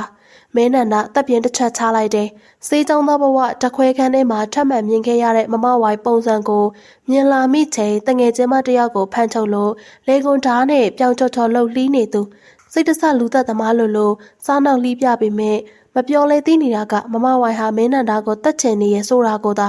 မဲနန္ဒဖက်နှက်လေးကိုချွတ်လိုက်မိရဲ့စိန်လဲနေရဲ့မျက်ခင်းထက်ခြေပွက်ပွက်လှမ်းရင်ကံရည်ပြင်းတဲ့ဆေးမှုဦးတည်နေခဲ့တဲ့ဖြူနုနေရဲ့ခြေချောင်းလေးတွေကရေကိုထိခတ်နေလေပြီးခြေပမိုးလေးကရေကြီးကြီးတင်းလျှောက်တော့ဖွေးကြည့်နုနေချက်ဒါပေမဲ့တစ်ဖက်မှာတော့ခြေထုံးနေနဲ့ရှောက်လာသူတညတာကတကဘာလောက်ကြာတဲ့ထင်ပြီးတော့ကိုငယ်အတွက်မိမကြိုက်တော့မျောလိုက်တာမလုံနိုင်တော့ထမိန်ကိုမှလမ်းချီတက်လာမိတော့တယ်မင်းနန္ဒလဲဘေးမှနှကမ်းပြားထိရှည်ကတဖြည်းဖြည်းနင်းမြုပ်လူကံရည်ပြင်းဟာငြိမ်သက်နေရကကြည်ခွဲရှိတ်တန်းတလို့စူးညောက်တချို့ကြောင့်အနီအောင်ပြောင်းလာတဲ့ကံရည်ရင်တွင်ကဒဏ်ရာဟာပြင်မကဒဏ်ရာကိုမမှုတော့ထင်ပါရဲ့ထောက်တာဩဘယ်သွားသလဲအိမ်များပြောနေသလားဝင်သွားရအောင်လဲမသိတော့ဟဲ့မိကိုညီးတော့တာကြာနေကံဘက်မှာငါမြင်ခဲ့တယ်ဟုတ်တော့တိတကယ်တယ်ထက်ရှာပြီးတော့ရောက်သွားတဲ့ချိန်ထိတ်လန့်စရာရွှေပြင်းမမြင်နေရတဲ့လက်ချောင်းတွဲတွေနဲ့ဖက်နှက်လေးတရံမြင်နေတော့မှနင်းမြုပ်သွားတော့လူစားတဲ့ကြာနေကန်ရွှေပြင်းရာဇဝင်ကြောင့်လမ်းပြကခြေထောက်မနာအားတော့အတင်းပြေးလို့စင်းကြတော့နာလိုက်တဲ့အဖြစ်ချင်းလူကိုတွေးတော့ပွေပိုက်မိချိန်ဂိုးငယ်ကိုမှသွေးစိုးနေလေပြီးတတိတရအရေးပေါ်ကယ်ဆယ်ဖို့ပြင်တော့ရှင်ဘက်ပေါ်နှလုံးရွှေရာစရင်ဖိနှိပ်လိုက်တယ်ဆယ်ချက်လောက်ဖိနှိပ်လိုက်လေမှုတ်သွင်းလိုက်နဲ့စိုးရိမ်စောကပြင်းလာတယ်ဒီကြတဲ့အကူညီတောင်းဟစ်အော်ရင်ကြီးမိခဲ့သူအတွက်ဂိုးငယ်အစွမ်းကုန်စူးစမ်းနေမိရဲ့နောက်ဆုံးခြေကုန်လက်ပန်းကြကာမှရွက်လိုက်ချိန်နားရဲကြားလာရတဲ့အရေးပေါ်ကားတဲ့အနီးရှိရွာကကားရှိပေးလို့ပေါ့ခွေးခောက်လဲကျသွားတော့လက်လေးလှုပ်သွားမြင်သွားရင်စိတ်အေးလို့ပြုံးမိရဲ့ရှင်လုံးဝသေးလို့မဖြစ်ပါဘူးနော်တာနီရွာလေးမှာအရေးပေါ်ကားတန်းစူညံပွက်ထသွားလေတဲ့ကားလေးနှစ်စီးစိတ်ုံလျှောက်တဲ့နောက်မင်းနန္ဒကိုအရေးပေါ်ခန်းမှာကုသစစ်ဆေးမှုပြုတယ်။ဂူးငယ်ကိုလည်းဒဏ်ရာအတွက်ဆေးတို့ဖြင့်လိန်တော့ကုသပေးနေကြတယ်။လူနှစ်ယောက်ပြိုင်တူမေ့မျောနေကြဆဲဖြစ်တယ်။မကြလိုက်တဲ့အချိန်မှာမင်းနန္ဒထံလူ၃ယောက်လျှောက်လာကြတယ်။မိခင်ဖြစ်သူတော့တတ်ထားခမထိတ်လန့်တော့ကပိုးနေသလိုဖခင်ဖြစ်သူဒေါက်တာကြီးတောင်အငိမ့်မနေအားဟိုသွားတီလာပြားများနေတော့တယ်။တင်းငိမ့်နေရကတယောက်ထဲသာတစ်ချက်မတိမတာပြုံးလိုက်သလိုမင်းနန္ဒကိုစိုက်ကြည့်နေတဲ့ဝိုင်းချိုကြည်လိုကတော့အခန်းပြင်ထွက်ခုံမော်ထိုင်ရင်မျက်နှာကိုလက်ပွားနဲ့အုပ်ထားတယ်တသိမ့်ရှိုက်ငုံနေရမဟုတ်ရှိနေချင်းသာဒီကောင်စုပ်လေးသာသိရဲ့ဝိုင်းချိုလူသက်တာဒီကဘာမှာဘသူမှသိတော့မှာမဟုတ်ဘူးတွေးလေရှိသလိုငိုသလိုမျက်နှာထားကလမ်းချင်စရာလိမ့်ပြော်နေပြီမဲ့အခန်းရှိရောက်လာတဲ့သူတယောက်ကြောင့်ဝိုင်းချိုအရီတွန့်သွားရတယ်လှလိုက်တဲ့ကိုလိုလေးနဲ့ချစ်စရာမျက်နှာလှလေးပါလားဝိုင်းစိတ်ထဲကနေချက်ချင်းဆိုသလိုချီတူးမိလိုက်တယ်။ဒါပေမဲ့မနာလိုစိတ်ကရုပ်ကြီးဝင်ရောက်လာတယ်။ဘယ်မိမမှဝိုင်းလောင်မလှစေရလှလို့လည်းမဖြစ်အထူးသဖြင့်မင်းအတွက်ဆိုဘယ်မိမမှဝိုင်းထပိုလှလို့မဖြစ်ပါ။ဟေးမင်းမသူလဲဘာလို့မလို့လဲဟမ်ဒီခန့်ရွှေနေတဲ့တောက်ထားရဲ့အခန်းမလားရဲ့မင်းဟာမသေးချာမရရပါလားနာမည်ဘာလို့ခေါ်လဲသိလို့လားအကိုနာမည်ကဘာပါလဲအရေးရမင်းနေရသေးမသိတော့လို့ပါမရဲ့မင်းကိုသိလို့လားဟုတ်ရှင့်မမဒီကဟိုဒေါက်တာကိုချောရဲ့အခန်းမလားရင်အသားဖွေးနဲ့လေဒီကညမဘာလို့မလို့လဲအကိုနဲ့ခဏလောက်တွေ့ကြလို့ပါမရဟမ်ကလေးမလေးသမီးဟာဝိုင်းကူးငယ်ဆိုတဲ့ကလေးမလေးကိုမနာလိုမုန်းတီးစွာနဲ့အခန်းထဲသို့မဝင်ရန်တားဖို့ပြင်ပေမဲ့လေအန်ကယ်ဦးစိုးမင်းကြောင့်စကားမဆက်နိုင်တော့ဟုတ်လေးကသမီးကိုသိလို့လားရဲ့သိရပါသမီးရဲ့တားကိုသမီးကဲပေးခဲ့တာမလားအစောရောက်ချင်းအန်ကယ်လာရှာကြည့်သေးရဲ့သမီးလေးကသတိမိတ်နေသေးလို့ဒါကြောင့်မို့ကျေးဇူးအရန်တင်နေလို့အန်ကယ်ကတန်းလာတွေ့ပေမဲ့ပြန်လာလိုက်ရတယ်အခုရောတားကိုလာကြည့်ရမလားဟုတ်ပါရဲ့ရှင်လေးအေးကွယ်ဒါဆိုလားအထဲမှာတားရဲ့အမေလေးရှိရဲ့သူလဲတားစောနဲ့မို့မလားဖြစ်သေးရသမီးကိုတွေ့ကျင်နေရသမီးကိုတက်တာရတာကွ ဦးစိုးမင်းလည်းကိုငဲ့ကိုခေါ်သွားချိန်မိတောင်မတက်စိုက်ကြည့်ကြံ့နေခဲ့တာကဝိုင်းဒေါသမီကရှင်နဲ့လောင်ပွက်ထနေလေပြီတထားရီဒါကသားအသက်ကိုကဲပေးခဲ့တဲ့ကလင်းဟာလေးကွာကန်ကောင်းလို့ပေါ့ဟဲတကယ်အော်ဒါနဲ့သမီးတရားလေးတွေရောတက်တာရဲ့လားကျေးဇူးပါသမီးရဲ့အန်တီတို့မှသားလေးတယောက်တည်းရှိရောပိုးမွေးသလိုမွေးထားရတာသမီးကဲလို့ပေါ့ဟုတ်ရှားပါတယ်တော်ဒါနဲ့လေးဒေါက်တာအကိုကအခုထိသတိမရသေးဘူးလားရှင့်ဒါတော့စောင့်ကြည့်ရအောင်မဲသမီးရဲ့ဟုတ်ကဲ့ကိုငဲ့လည်းမင်းနန္ဒာကိုစိုးရိမ်နေမိပေမဲ့ကျေးဇူးခါခါတင်နေကြတဲ့အကိုမမေနဲ့ဖေဖေတို့ကြောင့်စိတ်ပင်အိုက်လာတော့တယ်လူနာနှစ်ဘေးမှာကျေးဇူးတန်တို့ရွှမ်းဝေစွညံ့နေကြတယ်တဆက်တည်းသတိမင်းရဲ့မင်းကိုမှလှုပ်ရှားလာတယ်ဟဲတာသတိရလာပြီလားဟဲဟုတ်တယ်တော့တာလေအကိုအဖေအမေကူလေးအေးတာသတိရလာပြီမလားဟုတ်မင်းနန္ဒာသတိရလေပြီအနီးနားတွင်မင်းနန္ဒာအချစ်ဆုံးလူ၃ယောက်တာဒီကိုဘလို့ရောက်လာလဲအော်ဒါလာတာဟော်ရီယာသမီးလေးကကဲတင်ပေးလို့တာဒီကိုရောက်လာတာကူလေးမင်းချစ်တော်ရဲ့ထံရအောင်တတ်တာသွားပြီလားဟုတ်တတ်တာပါပဲကိုအကိုတောင်းမှပါတယ်ကွာမင်းနန္ဒာငုံမဲဖြစ်နေတဲ့ကိုလေးကောင်းလေးကိုအသာတကြီးပုတ်ပေးနေလေတယ်ဒါပေမဲ့နောက်ဆိုအဲ့လိုမလုံးနဲ့နော်ကိုငယ်မင်းနန္ဒာလက်လေးကိုကင်ကမျက်လုံးလေးမှတဆင်ကတိတောင်းနေရှာတယ်ချစ်သူလောင်းလျာလေးနှစ်ဦးကိုဦးမင်းစိုးနဲ့ဒေါ်တတ်ထားတော့လဲပြုံးကကြည့်နေရှာတယ်အကိုမလုံးတော့ပါဘူးကွာမင်းနန္ဒာစကားလေးဆုံးတော့ဖေဖေနဲ့မမေတို့အနောက်မှထွက်လာတဲ့အရေးတစ်ခုကမင်းနန္ဒာနှလုံးသားကိုအသက်မဲ့သွားစေရဲ့မမဝိုင်ရဲ့ခက်ထန်မှကြောတဲ့မျက်နှာကြောင့်မေမင်းအခုတော့ငါလွယ်လို့တခြားမိန်းမတအူရဲ့လက်ကိုရဲဟိုကိုင်ဆွဲထားရဲပြီပေါ့လေဝိုင်းစိတ်တွေကမကျေနပ်စွာရွှေ့လျော့လိုက်တယ်အစားကတော့ဒီနေ့ညမှာပဲဝိုင်းမင်းကိုတက်ပြစ်ဖို့စီစဉ်ခဲ့ပေမဲ့အခုတော့မင်းမှာတခြားမိန်းမတယောက်ကြောင့်တေသွားမိကိုဝိုင်းမလို့လားဝိုင်းကလွဲလို့မင်းစိတ်ကိုအပေသူဒစိမ့်တရံကိုမှမစိုးမိုးစေခြင်းမင်းသိရင်ဝိုင်းစိတ်တစ်ခုတည်းနဲ့တေးရမယ်အခုတော့ဝိုင်းကူးငယ်ဆိုတဲ့မိန်းကလေးကိုလက်ဆဖြောက်ရအောင်မယ်ဝိုင်းမင်းလက်ကိုဖြစ်ညစ်စုပ်ကင်ထားတဲ့ကူးငယ်ဆိုတဲ့မိန်းကလေးကိုအကြည့်စိမ့်တို့နဲ့ကြည့်လိုက်တယ်မင်းနဲ့နာစိတ်တွေစောင့်ခုံလာလေပြီမမဝိုင်ကူလေးကိုပြတ်မှတ်ထားနေပြီကူလေးအတွက်အသက်အန္တရာယ်ရှိတော့မယ်စိုးရိမ်မှုတို့နဲ့မင်းနဲ့နာလည်းအတွဲအာယုံတို့ရောက်ရက်ခတ်ကုန်နေသွေးခုန်နှုံးနဲ့နှလုံးကုံနှုံတို့ဟန်ချက်မညီလာတဲ့နောက်မင်းနဲ့နာစိတ်တို့ဖောက်ပြားလာခဲ့တယ်အသက်ရှူရခတ်လာတယ်တာလေအကိုမင်းနဲ့နာအမြင်တွေမှုံဝါလာတယ်မျက်လုံးမမဲခင်ပြုံးရဟားတိုက်နေရဲ့မျက်နှာမျိုးနဲ့မမဝိုင်ကိုမင်းနဲ့နာမြင်လိုက်ရတယ်ပြီးရနောက်တော့မင်းနန္ဒာလောကကြီးနဲ့ထပ်ပြီးအဆက်အသွယ်ပြတ်သွားခဲ့ပါတယ်။ညာကလင်းသလိုရှိနေပေမဲ့မှောင်တစ်ချက်မိုင်းတစ်ချက်တစ်ခါတိုက်ခတ်တဲ့လေးပြေးအေးကမင်းနန္ဒာချစ်ရသူဂူလေးစံတွင်စားတို့ကိုကြီးစေဆော့ကစားတိုက်ခတ်နေလေရဲ့မင်းနန္ဒာတရေနှိုးလာတော့နဘေးနာထိုင်လျက်လေးအိပ်ပျော်နေတဲ့ဂူလေးသူဂူလေးပေါ်ဆောင်းပါးလေးလွှားချုံပေးလိုက်တယ်။ဖြူစင်အပြစ်ကင်းရှာတဲ့ကောင်မလေးသူလေးကိုမှကိုချစ်မိရဲ့သူလေးလည်းချစ်နေပေလိမ့်မယ်။ညအတန်ကတိတ်ဆိတ်နေရဲ့မဲနန္ဒာနှလုံးသားလေးနဲ့တိုင်ပင်စကားဆိုရန်ကြိုးစားမိရဲ့ဒါပေမဲ့နှလုံးသားတနေရာမှာဒုတ်ဟူတဲ့အတန်မှတပါတခြားသောအတန်ထွက်မလာပါပြောတာပြောရတယ်သူနှလုံးသားလေးစကားပြောဆိုနေခဲ့သည်မှာကြာခဲ့လေပြီဟေးနှလုံးသားလေးမင်းဘယ်လိုလုပ်မလဲဂူလေးကိုငါချစ်တယ်ကွာမင်းရောမင်းပြန်မပြောချင်ဘူးလားမင်းစွန့်အားနေပြီလားအေးလေမင်းပြစ်မဟုတ်ပါဘူးလေငါကကန်ဆိုးတာပါကွာမဲနန္ဒာစကားကိုအယူနီတူးတဲသာပြောနေမိရဲ့ဒါပေမဲ့တိုးလေးသာ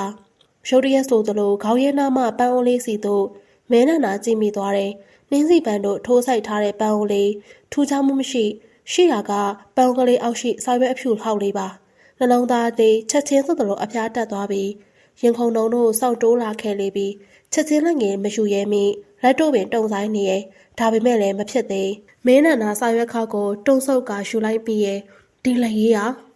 ဝိုင်းဆက်ညီညာတဲ့လက်ရေးကြောင့်မင်းနန္ဒာမျက်ခုံးဖန်တို့တုံကွေးတုံလှုပ်သွားရတယ်စာရွက်ခောက်လေးကဖွင့်လျက်သာနေထားဖြစ်နေရာသို့ဆိုတဲ့စကလုံးမပါတဲ့အညိုးမဲ့စာလွာသည်တုတ်တန်နဲ့ညအချိန်မတော်သွားရတယ်လို့ခြောက်ချားပွဲအတီးဖြစ်နေရဲ့စာတန်းတူလေးပါမင်းနန္ဒာလန့်သွားမိရဲ့ရုပ်ချီးဆိုသလိုအဲ့ရကတဲ့မှအသာရဖွာလို့ဆင်းလိုက်တယ်ဘေဘက်လက်တွင်လည်းစာရွက်ကိုခြေမွှဆုပ်ကပြည့်ညစ်ထားတယ်မင်းနန္ဒာစာရွက်ကိုလုံးချေကအမိုက်ပုံးထဲသို့လွှင့်ပြလိုက်တယ်ပြီးနောက်စိမ်းရုံရှောက်လန်းထက်စိတ်တဆလူတယောက်လိုခေါင်းကိုထိုးဖွားကုတ်ချစ်ရဲ့ခေါင်းကိုတွင်ခါရမ်းနေမိရဲ့ညဟာလာကြောက်လှနေရှာကနေသူရိမင်းမန်ဟုံဝင့်ကနှင်းလွတ်မှုကြောင့် ညားရောက်ဖြောက်လို့နေရောင်ပင်လင်းလက်ခဲ့လေပြီးနေကောင်းခါစာကုန်းငယ်လဲအိမ်မုံစုံပွားဖြစ်ကနိုးလာတယ်အကိုလည်းမရှိပါလားဘယ်မြောက်သွားပါလဲနိုးလာတာနဲ့လူနာဆောင်မလေးကုန်းငယ်လူနာကိုပြောက်နေရဲ့ကုန်းငယ်တန်းစင်ငယ်တကားကိုခောက်ကအော်မေးကြည့်ရဲ့အတန်ထွက်မလားဟိုတီတီရှာမိရဲ့မတွေ့ကုန်းငယ်အကြက်ရှိုက်သွားတယ်ဟုတ် sorry ပါရှင်မင်းမမမနေ့ကမမလားရဲ့ပြာရခတ်လို့လူနာရှာနေရဲ့ကုန်းငယ်လူတယောက်ကိုဝင်တိုက်မိရဲ့ဟုတ်တယ်လေဘာလို့အကိုပြုတ်သွားလို့ပါဘာပြုတ်သွားတယ်ဟုတ်လားဒါပဲဒါဝဲပြောချင်တာနင်တို့လိုတိုက်သူသမားတွေကဒါတွေပဲအလကားနဲ့အလကားငွေရဖို့စ조사ကြံစီနေရလူတွေကုန်းငယ်ခံမြင်းသွားမိရဲ့တော်သေးသည်မှာလူနာခမ်းများရှိမှမှန်မိမဲ့လူရှင်းနေသည်မို့ကုန်းငယ်ဦးကြောင်ကြားဖြစ်မိသွားတယ်မမဘာလို့ပြောလိုက်တယ်ပါလေတို့ပြောတာဟတ်ထိသွားလို့လားအကိုပြုတ်သွားပါတယ်ဆိုမှအမကဘာစကားတွေလာပြောနေရတော့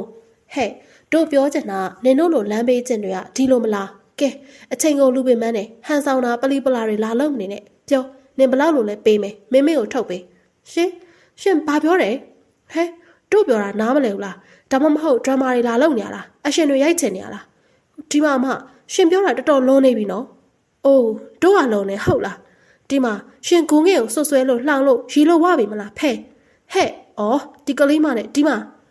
ဝိုင်းဂုံးငယ်ဆိုတော့ကောင်မလေးရဲ့လက်ကိုခက်ကြကြဆုပ်ကင်ထားလိုက်တယ်တော်တော်မလဲတော့ကလေးမရှင်လှုပ်ပါဖဲ့ပေးဒီမှာကလေးမနင်းချက်တော်ဟိုကောင်ကအခုချိန်ဆိုဘာမှသိနေမှမသိဘူးအခုလိုရှာနေလဲအပို့ပဲအကိုကဝိုင်းခက်ရွက်ပြုံးလိုက်တယ်ပြူးလေလေပုံစံနဲ့ကြောင်အန်ငေးကြည့်နေတဲ့ကလေးမကိုဝိုင်းကြောပေးပါထွက်သွားခဲ့မိရဲ့ဟိုတယောက်တော့လိုက်မလာဝဲကျမ်းပြင်ထက်မှာဂုံးငယ်ပြိုလဲကြနေရဲ့သူငိုရှိုက်နေလေပြီကြောက်စရာကောင်းတဲ့မိန်းမစကားကြောင့်ဂုံးငယ်ကိုလေးရိုင်းနဲ့ခွေလဲကျသွားတယ်အเจ้าကဂုံးငယ်အနာကိုတူတူလေးကပ်ပြောသွားခဲ့တဲ့စကားတို့ကြောင့်ပါမင်းနန္ဒာသေပြီတဲ့ဂုံးငယ်ဘဝအနာကမင်းအိမ်လေးငိမ့်သွားခဲ့လေပြီအထီးကျန်နေသူလေးရဲ့နှလုံးသားကချိုးသားအေးမြတဲ့စကားတခုပြောလာမဲ့အချိန်မှာအသက်မဲ့ကဆွန့်အားသွားခဲ့ရလေပြီလျှက်စီးတစ်ချက်ဝင့်တဲ့အချိန်တခဏများရှိရဲ့အပိုင်းခြားကာလတစ်ခုမှရောက်ရှိလာခဲ့တဲ့တောင်ကမ်းမဲ့နားခိုရာပြောက်ဇင်ရောငှက်ကတော့ပင်လယ်ပြင်စီကမ်းကိုပြက်လို့ဆုံးခါသွားခဲ့လေပြီပင်လယ်ကြီးကိုကမ်းဆက်ခမရှိုက်ကြီးတက်ငယ်ငိုကြည့်နေမိသလိုဂူးငယ်နေခဲ့ဘူးတဲ့ရိုးရှင်းလေတဲ့ကဘာငယ်လေးစီတို့သာပြန်လဲသွားရတော့မယ်အကိုပြောက်သွားတဲ့နေ့မတိုင်မီအထိတရှိခဲ့ပါတော့အမတ်တရားအချို့ဂူးငယ်ရင်ထဲမှာပူနွေးနေစေအကိုဘယ်သို့ရောက်နေမှမသိအကိုရဲ့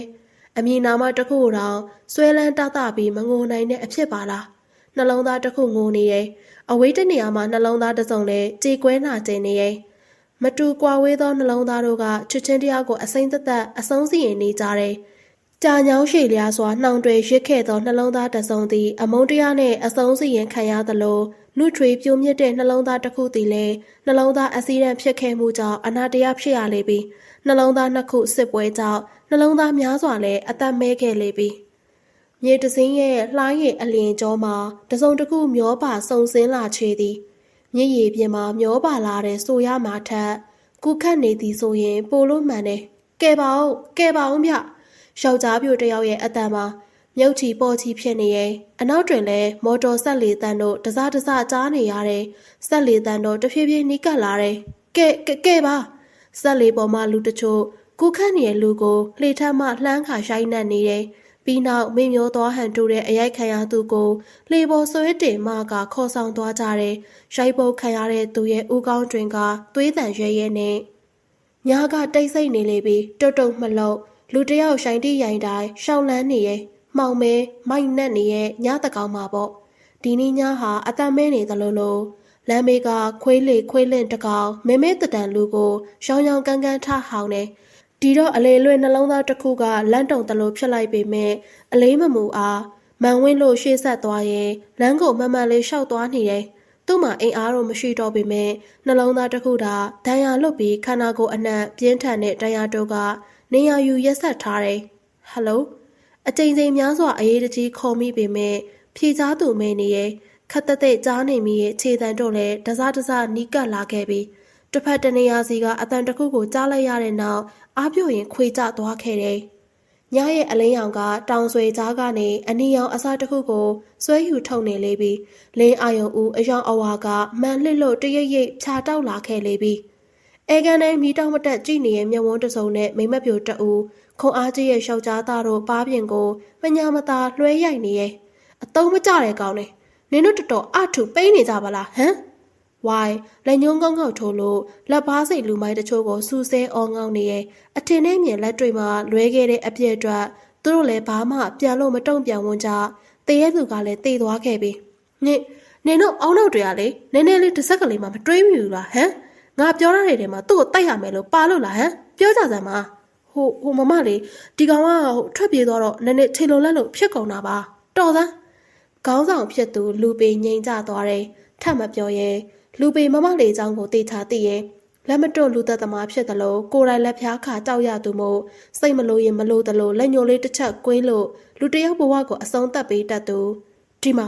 နင်တို့ဒီကိစ္စဘယ်လိုလုပ်မလဲဟမ်ငါလိုချင်တဲ့ငွေရောငါပိုင်တဲ့ဟိုအကောင့်ပါငါမရတော့ဘူးဒီတော့နင်တို့ကိစ္စနင်တို့ရှင်ငါတော့တင်နေရဲ့သုံးစားမရတဲ့ဒီမတာကောင်ငါမလိုတော့ဘူးဟုတ်မမလေးဒါတော့စိတ်ချပါအခုတော့တွင်ကျွန်တော်တို့ငြိမ်နေပြီးတော့ဟိုအလောင်းလည်းကောင်းကောင်းလက်စဖြောက်လိုက်ပါမယ်ဗျမမလေးသူတို့ရှိကထွက်သွားတာနဲ့လူပေစိတ်အေးချမ်းသာစွာတပ်ပြင်းချနိုင်သွားတယ်ပြီးရဲ့နောက်လူပေလည်းအလောင်းကိုတဲကကားနောက်ခံနဲ့ထွဲ့ထားလိုက်တယ်ရှိသူကရှယ်ပြုံးသူကပြုံးနေကြတဲ့တပည့်တွေကိုနှုတ်ဆက်လို့တောင်ကြားလမ်းဘက်မောင်းလာခဲ့တော့တယ်တနေရာတွင်ရလိုက်တယ်အလောင်းကိုထုတ်လို့တောင်ဆောင်ကနေပြစ်ချဖို့ပြင်ပေမဲ့တနတ်တန်ကနှစ်ချက်ဆင့်လို့မြည်ကတောင်ကဘားရံမှာပဲ့တင်ထပ်သွားတယ်လူပေရှင်ဝကောခေါင်းကိုပါဖောက်ထွင်းသွားလေတဲ့ကြည်စံနှစ်ချက်ပြီးတော့တောင်ကဘားမှာမချီမဆန့်လိမ့်ကျသွားတဲ့လူပေမင်းလူပေမျက်လုံးမျက်စံပြူလို့လူသိမင်းနန္ဒာကိုတအံတော်ကြည့်ရင်ပြုတ်ကျသွားခဲ့လေတော့တယ်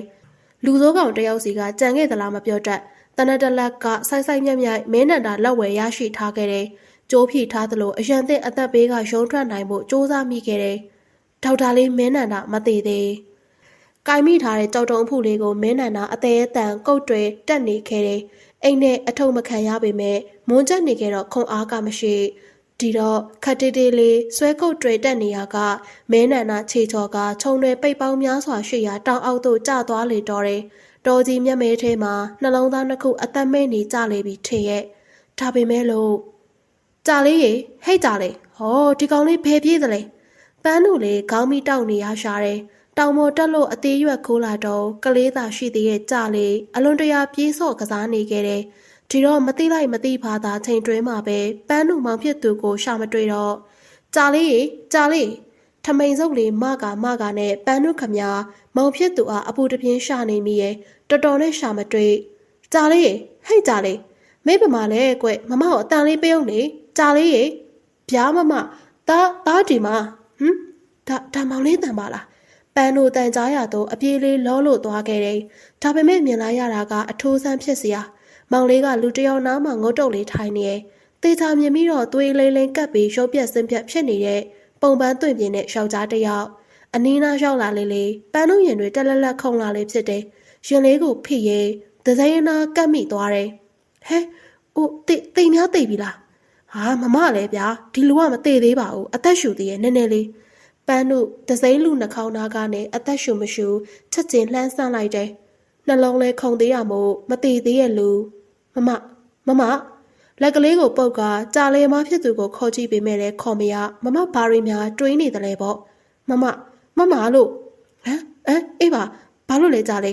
ဒီလူကိုဘယ်လိုလုပ်မလဲလို့ဩဒါကိုမမစဉ်းစားကြည့်နေရဟုတ်လားမမဘယ်လိုလုပ်မလဲပြောပြလေ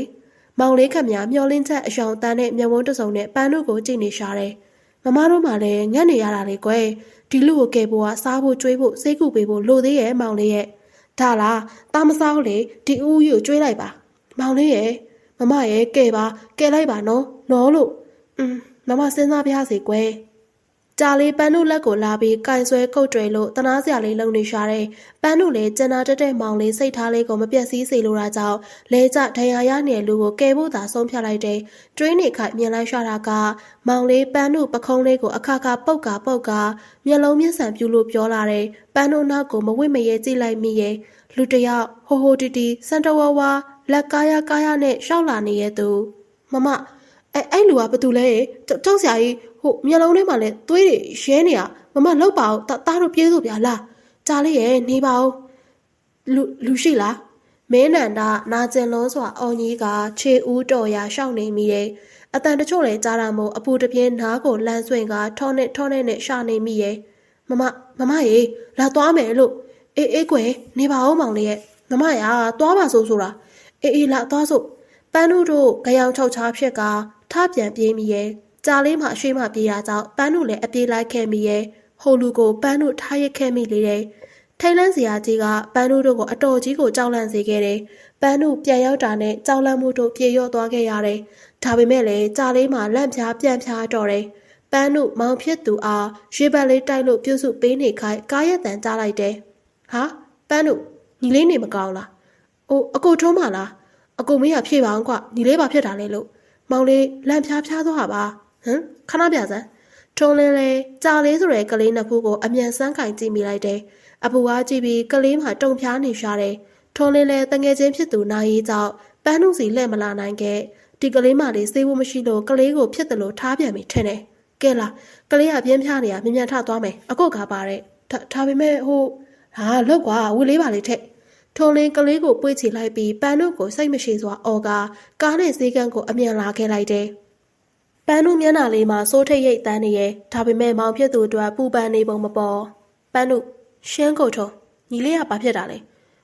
ဲတော်ရဲသွားပြီးတော့စူဖို့ရွက်တို့ဟိုခူးတီကိုခူးဖို့သွားတော့လန့်လာတာပါဟာဘာလို့လန့်တာလဲတော်ရဲမှာမြင်ပြီးလန့်လာတာပါကိုထုံဘာလို့လဲဝိတ်မနေစမ်းနဲ့ပြောစမ်းကွာထိုးလေးအတန်မာသွားတယ်။ငကွားမှဒေါသဖြစ်နေမိရဲ့စိတ်ကပန်းနုပေါ်လျှောက်သွားတယ်။သူတတိထားမိလိုက်တယ်။ပန်းနုလေးမျက်နှာညှိုးသွားတာကြောင့်sorry ပန်းနုရဲ့အကွာဒေါသဖြစ်စရာတွေ့လာခဲ့မိလို့ပါ။ပြီးတော့ပန်းနုတို့လည်းစိတ်ပူသွားလို့ပါ။ကလေးလေးလိုမျက်ရည်လေးဝဲကငိုနေတဲ့ပန်းနုလေးမှာရုတ်တရက်ပဲကိုလာဖက်လို့ငိုနေရှာတယ်။ထုံလဲတနာစိတ်ပြင်းပြသွားလေတယ်။ပန်းနုကိုလေးကိုပြန်ပွေ့ဖက်ရင်ရင်ခွေလေးတဲ့မျက်နှာလေးဝက်ထွေးပိုက်ထားပေးမိရဲ့။ဒါပေမဲ့ထုံလင်းနှလုံးသားမှာပျော်နေရှာတယ်။ထုံလင်းဘဝအတွက်တက်တက်ရောင်အချစ်သစင်းတစ်ခုထွက်ပေါ်လာတာမို့အချစ်တက်တက်တို့ထွက်ပေါ်လာပြီးမဲ့လို့တစ်ဖက်တွင်တော့စိတ်ယုံကိုလူနာတယောက်အရွေးပေါ်ရောက်လာတယ်။တစ်ချက်လေတော့ထုံလင်းစောင်းငယ်ကြည့်မိရဲ့။ဒါပေမဲ့စိတ်ကအချစ်ကပါမှာပျော်မွေ့နေရကြောင်းအရာရာကိုခက်တမေ့ထားလိုက်မိရဲ့။သွေးတန်တရဲရဲနဲ့နာကျင်စွာလူးလိမ့်လိုက်ပါသွားသောလူနာဟာလည်းဒဏ်ရာတို့အတွက်၆ကပ်လွန်စွာညှဉ်းညူနေမိရဲ့တတိကရတစ်ချက်မရတစ်ချက်စိတ်ယုံလျှောက်လာခဲ့တဲ့မဲနန္ဒာဖို့ကံကောင်းသလားကံဆိုးသလားမသိမဲနန္ဒာသိတာကကျိန်းဆက်နာကျင်ဖွယ်ကောင်းလို့နဲ့စက္ခုအစုံနဲ့အားပြတ်ခွေလေကျသွားတဲ့အက်ဆီဒန့်တစ်ခုသာသိလိုက်ရတယ်မဲနန္ဒာအတွေးအာယုံမှာအရာရာဟာနာကျင်မှုတို့နဲ့ပြည့်နှက်နေတော့တယ်ညဟာအလင်းရောင်ကိုရှာဖို့နေမဝဲခင်ထက်ဆောင်တောင်းတနေလေပြီမျက်လုံးကိုတဖြည်းဖြည်းတက်မဲနန္ဒာအตาအရာဖွင့်ကားကြည့်မိရဲ့မျက်လုံးစုံပွင့်လာခဲ့တယ်အမြင်အာယုံဟာအမောင်တုကိုသာမြင်နေရတယ်စူးစားဖွင့်ကြည့်မိပေမဲ့လည်းလင်းလက်တဲ့အလင်းရောင်တစ်စက်တောင်မမြင်ရစိတ်တို့စိုးထိတ်လန့်သွားမိရဲ့မဲနန္ဒာအမြင်အာယုံတို့ချုပ်ရင်းသွားခဲ့ပြီလားမျက်မမြင်လူတစ်ယောက်လုံးမဲနန္ဒာစိုးနစ်စွာအော်ဟစ်လိုက်မိရဲ့ဒါပေမဲ့ကိုအော်တဲ့အတန်ကိုပြတ်မကြားရပြန်အတန်တို့လည်းတိတ်ဆိတ်နေလေတယ်မဲနန္ဒာနားကိုဆွင့်ကာနားထောင်ကြည့်မိရဲ့ဘယ်တန်ကိုမှမကြားရခဏကြာမှလူတချို့ကမဲနန္ဒာကိုလာရောက်ထိတွေ့စုပ်ကိုင်လာကြတယ်သူတို့စကားမပြောကြဘူးလားမဲနန္ဒာနားဆိုင်ထောင်ပေမဲ့ဘာမှမကြားရမဲနန္ဒာကြောက်လန့်လာမိရဲ့ထုံလင်းခြေစုံရှက်တန့်သွားခဲ့လေပြီးသူမြင်လိုက်တဲ့လူကိုမယုံကြည်နိုင်လွန်းစွာငေးငိုင်ကြည့်နေမိရဲ့အချစ်ဆုံးတငယ်ချင်းမဲနန္ဒာတေဆုံးသွားပြီလို့သာသိခဲ့ရတော့ဝမ်ပန်းတနေ့ဖြစ်ခဲ့ရတယ်ထုံလင်းလဲမဲနန္ဒာစီတို့တရွေ့ရွေ့လျှောက်သွားမိရဲ့အနာကိုကပ်မိသွားပေမဲ့ငမင်းဘက်မှတုံ့ပြန်မှုရှိမလားငမင်းဟဲ့အောင်ထုံးလင်းတငယ်ချင်းဖြစ်သူရဲ့ပကုံးနှစ်ပတ်ကိုကင်လှုပ်ရင်းမေးမိရဲ့ငမင်းမှာအရေးမလို့ငြိမ်နေလေတဲ့ကြောက်ရွံ့ပမာရှင်ကလူနာနဲ့သိရလားရှင့်ဗျာဟုတ်ကဲ့ဒါဆိုတော်သေးရပေါ့ဒီလူနာကကားလမ်းမှာကားတိုက်ခံထားရတာနဲ့အမြင်ရောအကြားပါလွတ်လွတ်လပ်ချို့သွားတဲ့သူမို့လို့သက်ဆိုင်ရာလူကိုအကြောင်းကြားဖို့ကအဆင်မပြေဖြစ်နေတာတော်သေးရပေါ့ရှင်ဘယ်လိုဖြစ်တာလဲဗျဟုတ်ကဲ့ဒီလူနာကဖုန်းဝတ်တစ်စင်အကူအညီတောင်းဆိုမှုနဲ့ကျမတို့သွားခဲ့ပြီးခေါ်လာခဲ့တာပါဒါဆိုရှင်ကဒီလူနဲ့အမျိုးတော်လာလားကျွန်တော်တို့ကတငယ်ချင်းတွေပါဗျအခုပဲသူ့မိဘတွေကိုအကြောင်းကြားပေးပါမယ်ကျေးဇူးတင်ပါပါရှင်ဟုတ်ကဲ့သူနာပြူးဆရာမလေးအနားမှထွက်သွားတာနဲ့ထုံးလင်းလဲငမင်းမိဘတွေကိုအမြန်ဖုန်းဆက်ခေါ်လိုက်တယ်တိတ်မကြလိုက်ငမင်းမိဘနှစ်ပါးရောက်လာတယ်ဒါတူလေးမင်းဟာဟုတ်ကောဟုတ်ရဲ့လားတကယ်ပါဆိုတီလေးရဲ့ဟိုခန်းထဲကိုရွှေ့ပေးထားတယ်တီလေးမင်းဟာလည်းစကားရှင်နေပြန်ပြီလာစမ်းပါကွာငါသားကိုမြင်ကြလားပြီလေးထုံးလင်းလဲငမင်းဖခင်ဖြစ်သူဦးစိုးမင်းလက်မောင်းကိုလှမ်းဖမ်းဆွဲထားတယ်ဘာတော့လူလေးကငမင်းချင်းနေတိတ်မကောင်းလေး ဘလို့ဟုတ်တယ်လေဒီကောင်မမြင်မကြားသူဖြတ်သွားပြီဗျဟမ်တာတော့တတ်ထားခွေရိုင်ကြသွားတယ်တတ်ထားမင်းစိတ်ထိန်ပါအောင်ဦးစိုးမင်းဇနီးဖြစ်သူကိုပွေထားမိရဲ့သားအတွက်ပူတာတစ်မျိုးမယားအတွက်ပူရတာတစ်မျိုးကြောင့်ဦးစိုးမင်းစိတ်တို့နောက်ကျလာမိရဲ့လူလေးမင်းတော်လေးကိုခေါ်သွားပြီးစိတ်ပေးထားလာအောင်ကွာလေးသားလေးကိုတွားကြည့်ကြတယ်လို့ဦးစိုးမင်းပျော်ပျော်ဆိုထသွားမိရဲ့သားလေးစီတို့တုံလုံးထုတ်ထားစိတ်တို့ဖြင့်သွားနေမိရဲ့အခန်းတကားဖွင့်လိုက်တဲ့ချိန်စေယုံကလေးလေးထက်ကအသက်ရှင်နေစေဖြစ်တဲ့သားကိုမြင်လာရတယ်ဦးစိုးမင်းအနားကိုတိုးကအကဲခတ်ကြည့်မိရဲ့သားလေးရဲ့မျက်စာတို့မှာဒဏ်ရာတချက်တို့ရှိနေရဲ့သားမျက်နှာလေးကိုဦးစိုးမင်းကင်လိုက်မိချိန်တွင်ငြိမ်သက်နေတဲ့သားလေးရှင်ဘတ်ဆုံးမှာလှုပ်ရှားလာကတုံတုံရင်ရင်ဖြစ်နေတဲ့လက်တို့ကဟိုဆန်းတီဆန်းလုံနေရှာတယ်ဦးစိုးမင်းမျက်ရည်ဝဲမိရဲ့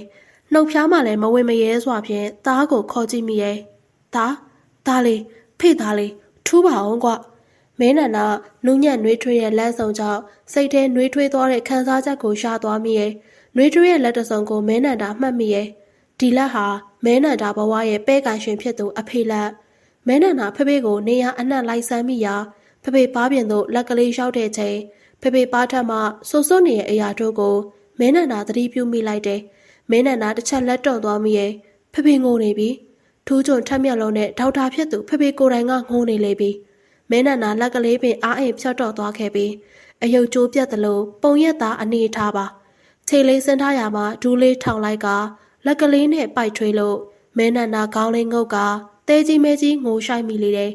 အရှုံးအတွက်စိတ်ပြတ်အာရောစွာတုံ့ပြန်လိုက်မိရဲ့ဒါကိုမြင်တော့ဦးစိုးမင်းထိတ်လန့်သွားမိရဲ့သွားပြီသားပေါ်အမလောက်ခဲမိလေပြီဦးစိုးမင်းဆုံးအမိသွားတယ်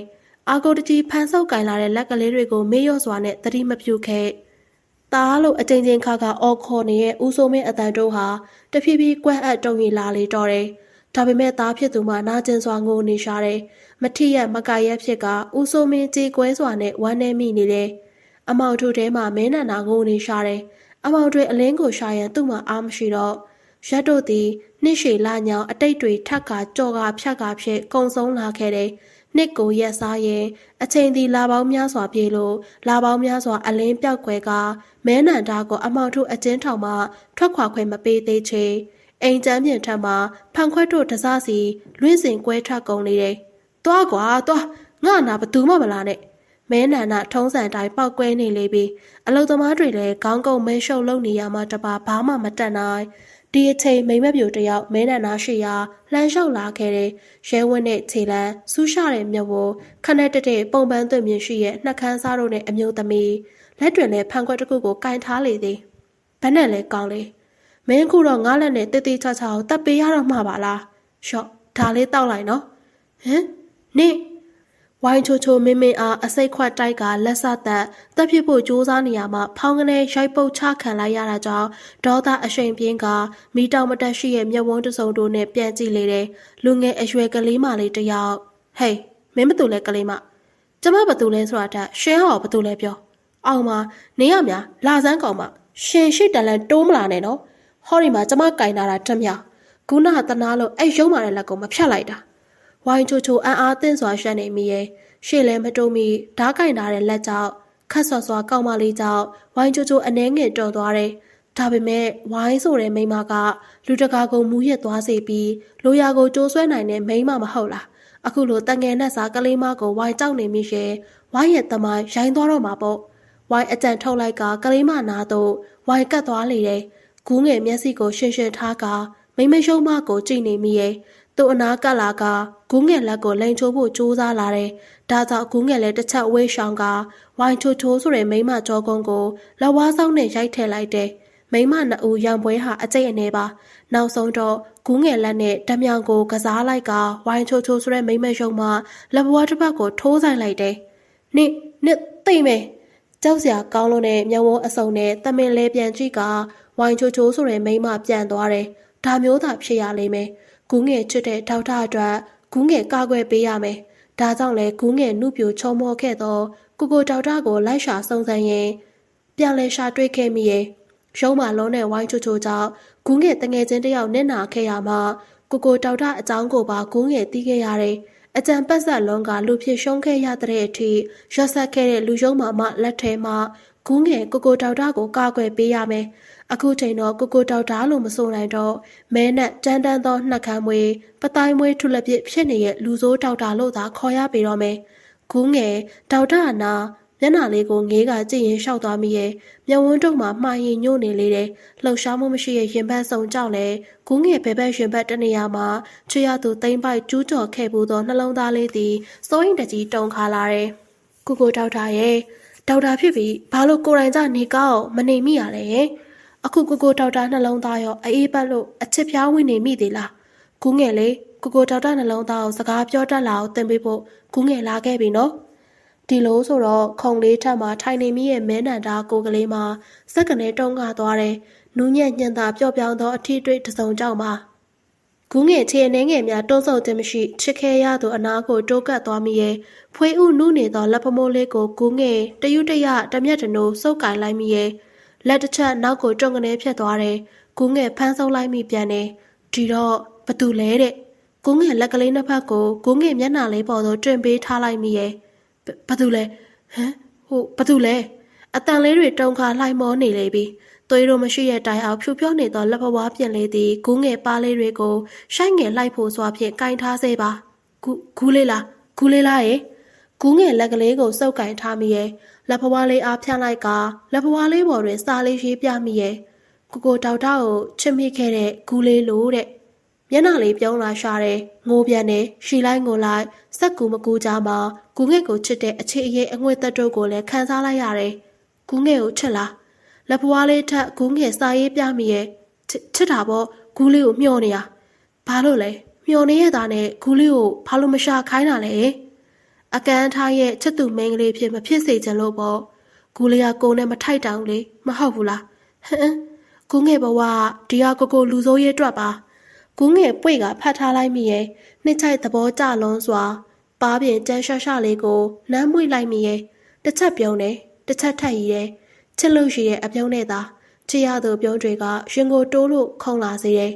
ညတကောင်ရံမှာတိတ်ဆိတ်မှုကြားမှာရုပ်ချီလက်နိုးလာခဲ့တယ်မဲနန္တာအလက်တကြားနဲ့ဘေးဘက်ဝဲရာတောင်ကြီးမြောက်ကြီးကြည့်မိရဲ့မျက်လုံးလေးကိုလည်းအသေးအံဖွင့်ကာကြည့်မိရဲ့ပတ်ဝန်းကျင်ဟာညဆိုတဲ့ခေါင်းစဉ်အောက်မှာလှပစွာငြိမ်သက်နေစေသာမဲနန္တာအတန်တိုးကိုလည်းနားဆွင့်ကြည့်မိရဲ့ညီးတန်စက်တဝါဝါအတန်တိုးမှတပါဘာမှမကြားမရောချေငါဘာမှမဖြစ်ပါလားတော်ပါသေးရဲ့ငါမကန်းဘူးငါနားမထိုင်ဘူးပဲကြောင်ချုပ်သားဖြစ်ရဲ့မဲနန္တာအယူပေါ်တယောက်လိုထထိုင်ကြည့်မိရဲ့ဘိန်းသားတွင်ချထားတဲ့လက်ကင်ဖုန်းကိုလည်းမဲနန္တာမယုံသင်္ကာဖြစ်ပြီးဖွင့်ကာငထုံးစီမှာအဝင်ကောကိုစစ်ကြည့်မိရဲ့ဖုန်းဆက်မထားပါဒါဆိုဒါအိမ်မက်တက်ပဲမဲနန္တာတပ်ပြင်းလေးချလိုက်မိရဲ့အနောက်သို့ပလက်လန်ချကခေါင်းအုံးလေးထက်မေးဆက်အိပ်ပျော်သွားလေတော့တယ်အိမ်မက်မမဝိုင်လာတော့မယ်ဆိုတာနဲ့မခဲမိရဲ့အိမ်မက်ဖြစ်သမျှတွေကဓမ္မစစ်လက်တွေ့ကြုံခဲ့ရတာမဟုတ်နနက်ခင်းတွင်ကျင်းငက်ကလေးများတုံတန်ကျူးလို့တေးဆိုနေကြတယ်ဖုန်းကလေးမှနှိုးဆက်သည့်အချိန်ကြာတာနဲ့ထမိလာတယ်မဲနန္တာနှိုးဆက်ကိုထပိတ်လိုက်တယ်ပြီးရဲ့နောက်မနေ့ကစီစဉ်ထားတဲ့လူပြိုအပြိုပိုးပန်းမှုအစီအစဉ်အတွက်မဲနန္တာရေမိုးချိုးဖီလိမ့်ပြင်ဆင်လိုက်တယ်တက်ကြွသောခြေလမ်းတို့သည်ချစ်မိခဲ့လေတဲ့ကလေးမလေးစီသို့တူရှူနေရဲ့မဲနန္တာအိမ်ရှိရောက်တဲ့အခါခြေလမ်းတို့တွန့်ဆိုင်ရက်တန့်သွားတယ်လှပတဲ့မင်းကလေးတယောက်အလားကြောင်မှာဆက်ချုံနေတဲ့သူလေးပိတ်ချီစားလေးကိုညံသာနူးညံ့လုံးစွာကင်ထုတ်ရင်းလေတစ်ချက်လွင့်တိုင်းအဖျားခတ်လွင့်သွားတဲ့ဆန်ရွယ်စလေးတချို့ကိုမဲနန္တာအသေးပြုတ်ကြမတက်ငေးကြည့်နေမိရဲ့လှရလိုက်တာကလေးမရဲ့မဲနန္တာခြေတလန်းချင်းစီအားမှန်တင်လို့ကလေးမလေးစီသို့ရှောက်လာခဲ့မိချိန်ဟဲဒေါက်တာအမလေးဟဲ့ဟိုကောင်မမိကူညီရေဒါတွေလုံးနေနဲ့ပြောထားတာကိုသွားခုထဒေါက်တာရောက်ပြီစေးထဲလိုက်ဟုတ်ဒေါက်တာဘာလဲကွာမင်းချက်တော်လေးကတတ်မှမတတ်သားသေးရပိုဆိုးသွားမှမစိုးရဘူးလားဟုတ်ပါဒေါက်တာရေဒါပဲပြောရင်ဒီဟာမှပဲမိတွေးမှတ်လို့အပေါက်ဆိုးသလေးဘာလေးပြောအောင်မယ်ဒင်းကကျုပ်စကားဆိုတခုမှကိုနားမထောင်တာမဲကရွှဲကပြောနေတော့ဂူလေးမိတွေစကားတွေအတွက်နဲ့ချေရသူရှိမယီမိအောင်မနှင်းကရဲ့အောက်အီးထားရတယ်ကဲပါဒေါက်တာမနှက်စာမစားခဲ့ရသေးဘူးမလားအတော်ထမင်းဝိုင်းပြင်ထားပေးမယ်ဒီဟာမကိုစိတ်ထည့်ပြရနဲ့ဒေါက်တာထမင်းသာလာစားလဲရောနော်ဗျာဟုတ်ကဲ့ဗျကျေးဇူးပါဗျမလိုပါဘူးဒေါက်တာရဲ့မိကူမောက်သားတေချာစိတ်ထက်ကုတ်တာပေးလိုက်နော်ညတုံမေးကြည့်ရတော့သူနှလုံးသားသူများနောက်ပါသွားတယ်ဆိုလားပဲဘာလားပဲ ကူးငယ်ရှက်သွားမိရဲ့ချက်ချင်းဆိုသလိုခက်ရှက်ရှက်နဲ့ထာယာမတန်ရာကိုမေ့ပြီးအထနာတော့ချီချော်လဲကြမိပြန်တယ်မင်းနဲ့နာစိတ်ကလေးကိုဖြစ်တယ်လို့ပြစ်ချကာဖြင့်ကူးလေးကိုပွေ့ချီထိန်လိုက်တယ်သူမကိုရင်ကွင်ကျဲထဲမှာညင်လျက်သားပါတစိမ့်စိမ့်ကြည့်နေမိရဲ့ပွေ့လျက်သားပဲရင်ခုန်နေကြဟန်တူတယ်ဟမ်ဖေပါလားကူးငယ်အိတ်ခမ်းထဲမှထွက်လာတဲ့ချောင်းဟန်တန်ကြားရာသို့လှည့်ကြည့်မိစဉ်ဖေမျက်မှောက်ကုတ်ဟန်ကြီးကြောင့်ချက်ချင်းပင်ခွာရလိုက်တယ်မိကူးနော်ညီအစင်ကြမတက်ပါလားမင်းကလေးနော်အန်ဂျီကျိတ်ကဖေထွက်သွားတယ်ဒေါက်တာနဲ့ကိုငယ်လည်းအနေထားခက်ကြဲကြဲခွာလိုက်ကြတယ်ဒါပေမဲ့နှလုံးသားတို့မှာတော့တခုတည်းဖြစ်သွားလိမ့်ပါတော့တယ်အချစ်ဟာနူးညံ့သိမ်မွေးတာထက်ပိုမယ်ထင်တယ်အထူးသဖြင့်နူးညံ့တဲ့အချစ်ရနံတစ်ခုကိုတင်ဆောင်လာတဲ့ပြာပတုံးလေးပြာပတုံးစီကအချစ်ရနံကပန်းတပွင့်ရနံကိုကြောင်ချုပ်ချတုံလို့သွားစီခဲ့တယ်ထူးခြားတဲ့အချစ်ရနံကိုအခုတော့ဂူးငယ်ဆွဲလန်းမိသွားသလိုပွင့်ဖူးစပန်းကလေးခမများမထိကလုတ်ထိကလုတ်ကြည်စေခဲ့တဲ့ကိုရွှေပြားပတုံးကိုပါချစ်မိခဲ့လေပြီးခိုင်မိခဲ့တဲ့အပေါ်တန်ရာလေးအတွက်နဲ့ဒေါက်တာကျန်နာစွာဂယူဆိုင်ပုံအောက်ကျသွားလေတဲ့ဆက်ချုပ်သမားလေးကူးငယ်ဖို့ကိုရင်ခုံတန်းကိုကိုပါတာအပြည့်တင်ခြင်းနဲ့ဒီလိုနဲ့ဥပဒံအချစ်ရောကပါရသွားရင်ဒေါက်တာစီဘလို့စေးတောင်းရမယ်မှမသိဒေါက်တာနဲ့မှဒီတော်သူလေးကချစ်မိခဲ့လေပြီးတိတ်တိတ်ချစ်တယ်ဒေါက်တာရဲ့ဟမ်မတော်တဆဖြစ်သွားခဲ့တယ်ကူးငယ်ကမင်းနန္ဒာပါရင်ခုန်သွားသလိုအကျဉ်းတော်ရဲ့နှလုံးသားရွှက်ဝင်းမှာရွေစည်းကမ်းပြိုလိုက်ကုန်ကြလေပြီးရုတ်တရက်ဆိုသလိုမစင်မကျင်ထားရမီတော့နှကမ်းမွေးရွရွနဲ့ဒေါက်တာမျက်နှာချောချောမှာအချစ်ဦးရင်ခုန်တန်တွေနဲ့အသေးအတန်အချစ်စိတ်တက်နေတဲ့ကူးငယ်မျက်နှာလှလှလေးတို့မတော်တဆထိတိုက်မိသွားခဲ့တယ်အနမ်းအစည်းတန်လေးတစ်ခုပေါ့သွားပါပြီကွာငါအချစ်ကိုအနမ်းလေးမဲနန္ဒာရှက်ကိုရှက်ကန်းဖြစ်ကကိုနှကမ်းလွှာလေးကိုကြပြာကြရာတုတ်ဖယ်မိလိုက်တယ်ဒါပေမဲ့ရင်ထဲဆွဲလဲစေနိုင်တဲ့ချစ်စရာကောင်းတဲ့ဂူလေးစီကအမတ်တမဲ့အနမ်းတစ်ချက်ဟာဥရီအသေးတွေကြောက်ကက်တွေအဆုပ်တွေထိပျော်ဝင်သွားလိမ့်ပြီဒေါက်တာနေပါအောင်ရှင်ရုတ်တရက်ဆိုသလိုချက်ချင်းထပြန်သွားလေတဲ့ဒေါက်တာကိုဂူးငင်အလင်းမြန်တားလိုက်မိပေမဲ့ဒေါက်တာမှာတောသူမကိုပြစ်လို့အသေးခိုင်ခိုင်နဲ့ရင်ခုန်တန်းစုညံနေရရွှဝန်းမှာထွက်ခွာသွားလေတော့တယ်ဂူးငင်ဝမ်းမနေမိခဲ့သေချာလိုက်တာကဒေါက်တာမျက်ဝန်းအိမ်ထဲမှာဂူးငယ်ကိုဖွင့်ထားခဲ့တဲ့အချစ်ရဲ့ရင်ဖွင့်လို့အချစ်ရိတ်တွေကိုမြင်ခဲ့ရသည်မို့ခတ်တာကတခုသာဒေါက်တာနဲ့တူပါသွားလေရဲ့မနုမနက်ဂူးငယ်နှလုံးသားကိုဘလို့ပြန်ခေါ်ရမယ်မသိရင်တွင်းချစ်ချင်းရင်ခုန်တန်ရွှဝင်းမှာကိုဒေါက်တာချောလေးပြန်ထွက်သွားတော့မိတွေဖြစ်သူခမ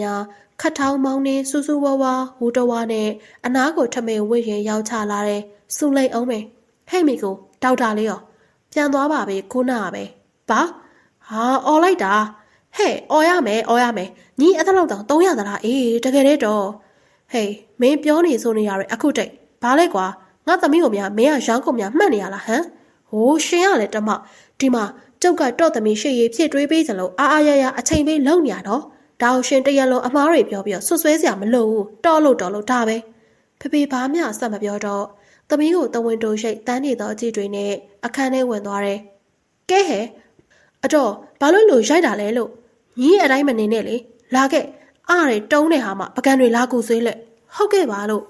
ကူးငယ်စက်ကလေးပူလို့ရှာတက်လက်လေးနဲ့စင်တွဲလားလေးပြန်ဖြတ်လို့မိဖို့ချောင်းထဲကိုဝင်လန်းရှာတော့တယ်မိတွေးတော်တကြီးကြော်ကတော့ထုံးစံတိုင်းသူသမီးအမိုက်မဦးကြောင်ကြားမနဲ့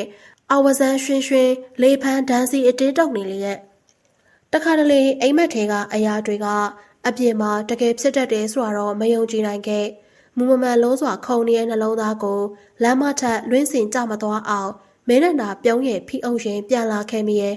ကောင်းကင်ကိုမောကြည့်မိတော့ငှက်တချို့ကအတွဲလိုက်ပြန်တန်းသွားကြသလိုတိမ်ရင်တွေကကြိုးစင်ပုံက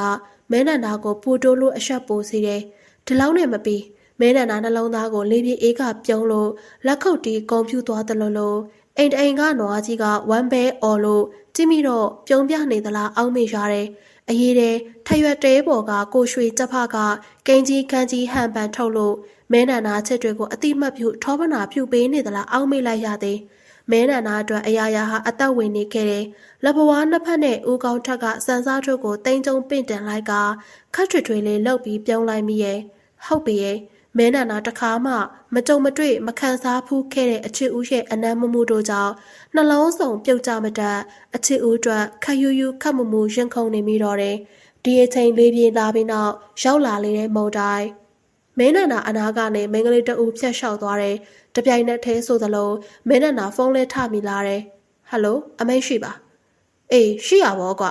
ဟမ်ဘယ်သူလဲမသိဘူးဟဲ့အောင်ငါတန်တော့မိတ်နေပြီလားဟာငါလေကွာမင်းနန္ဒာထိတ်လန့်သွားချေပြီးဒီပြောဒီပုံစံကတခြားသူမဟုတ်တရားထွန်းလေးမှထွန်းလေးဒီလိုသာဆို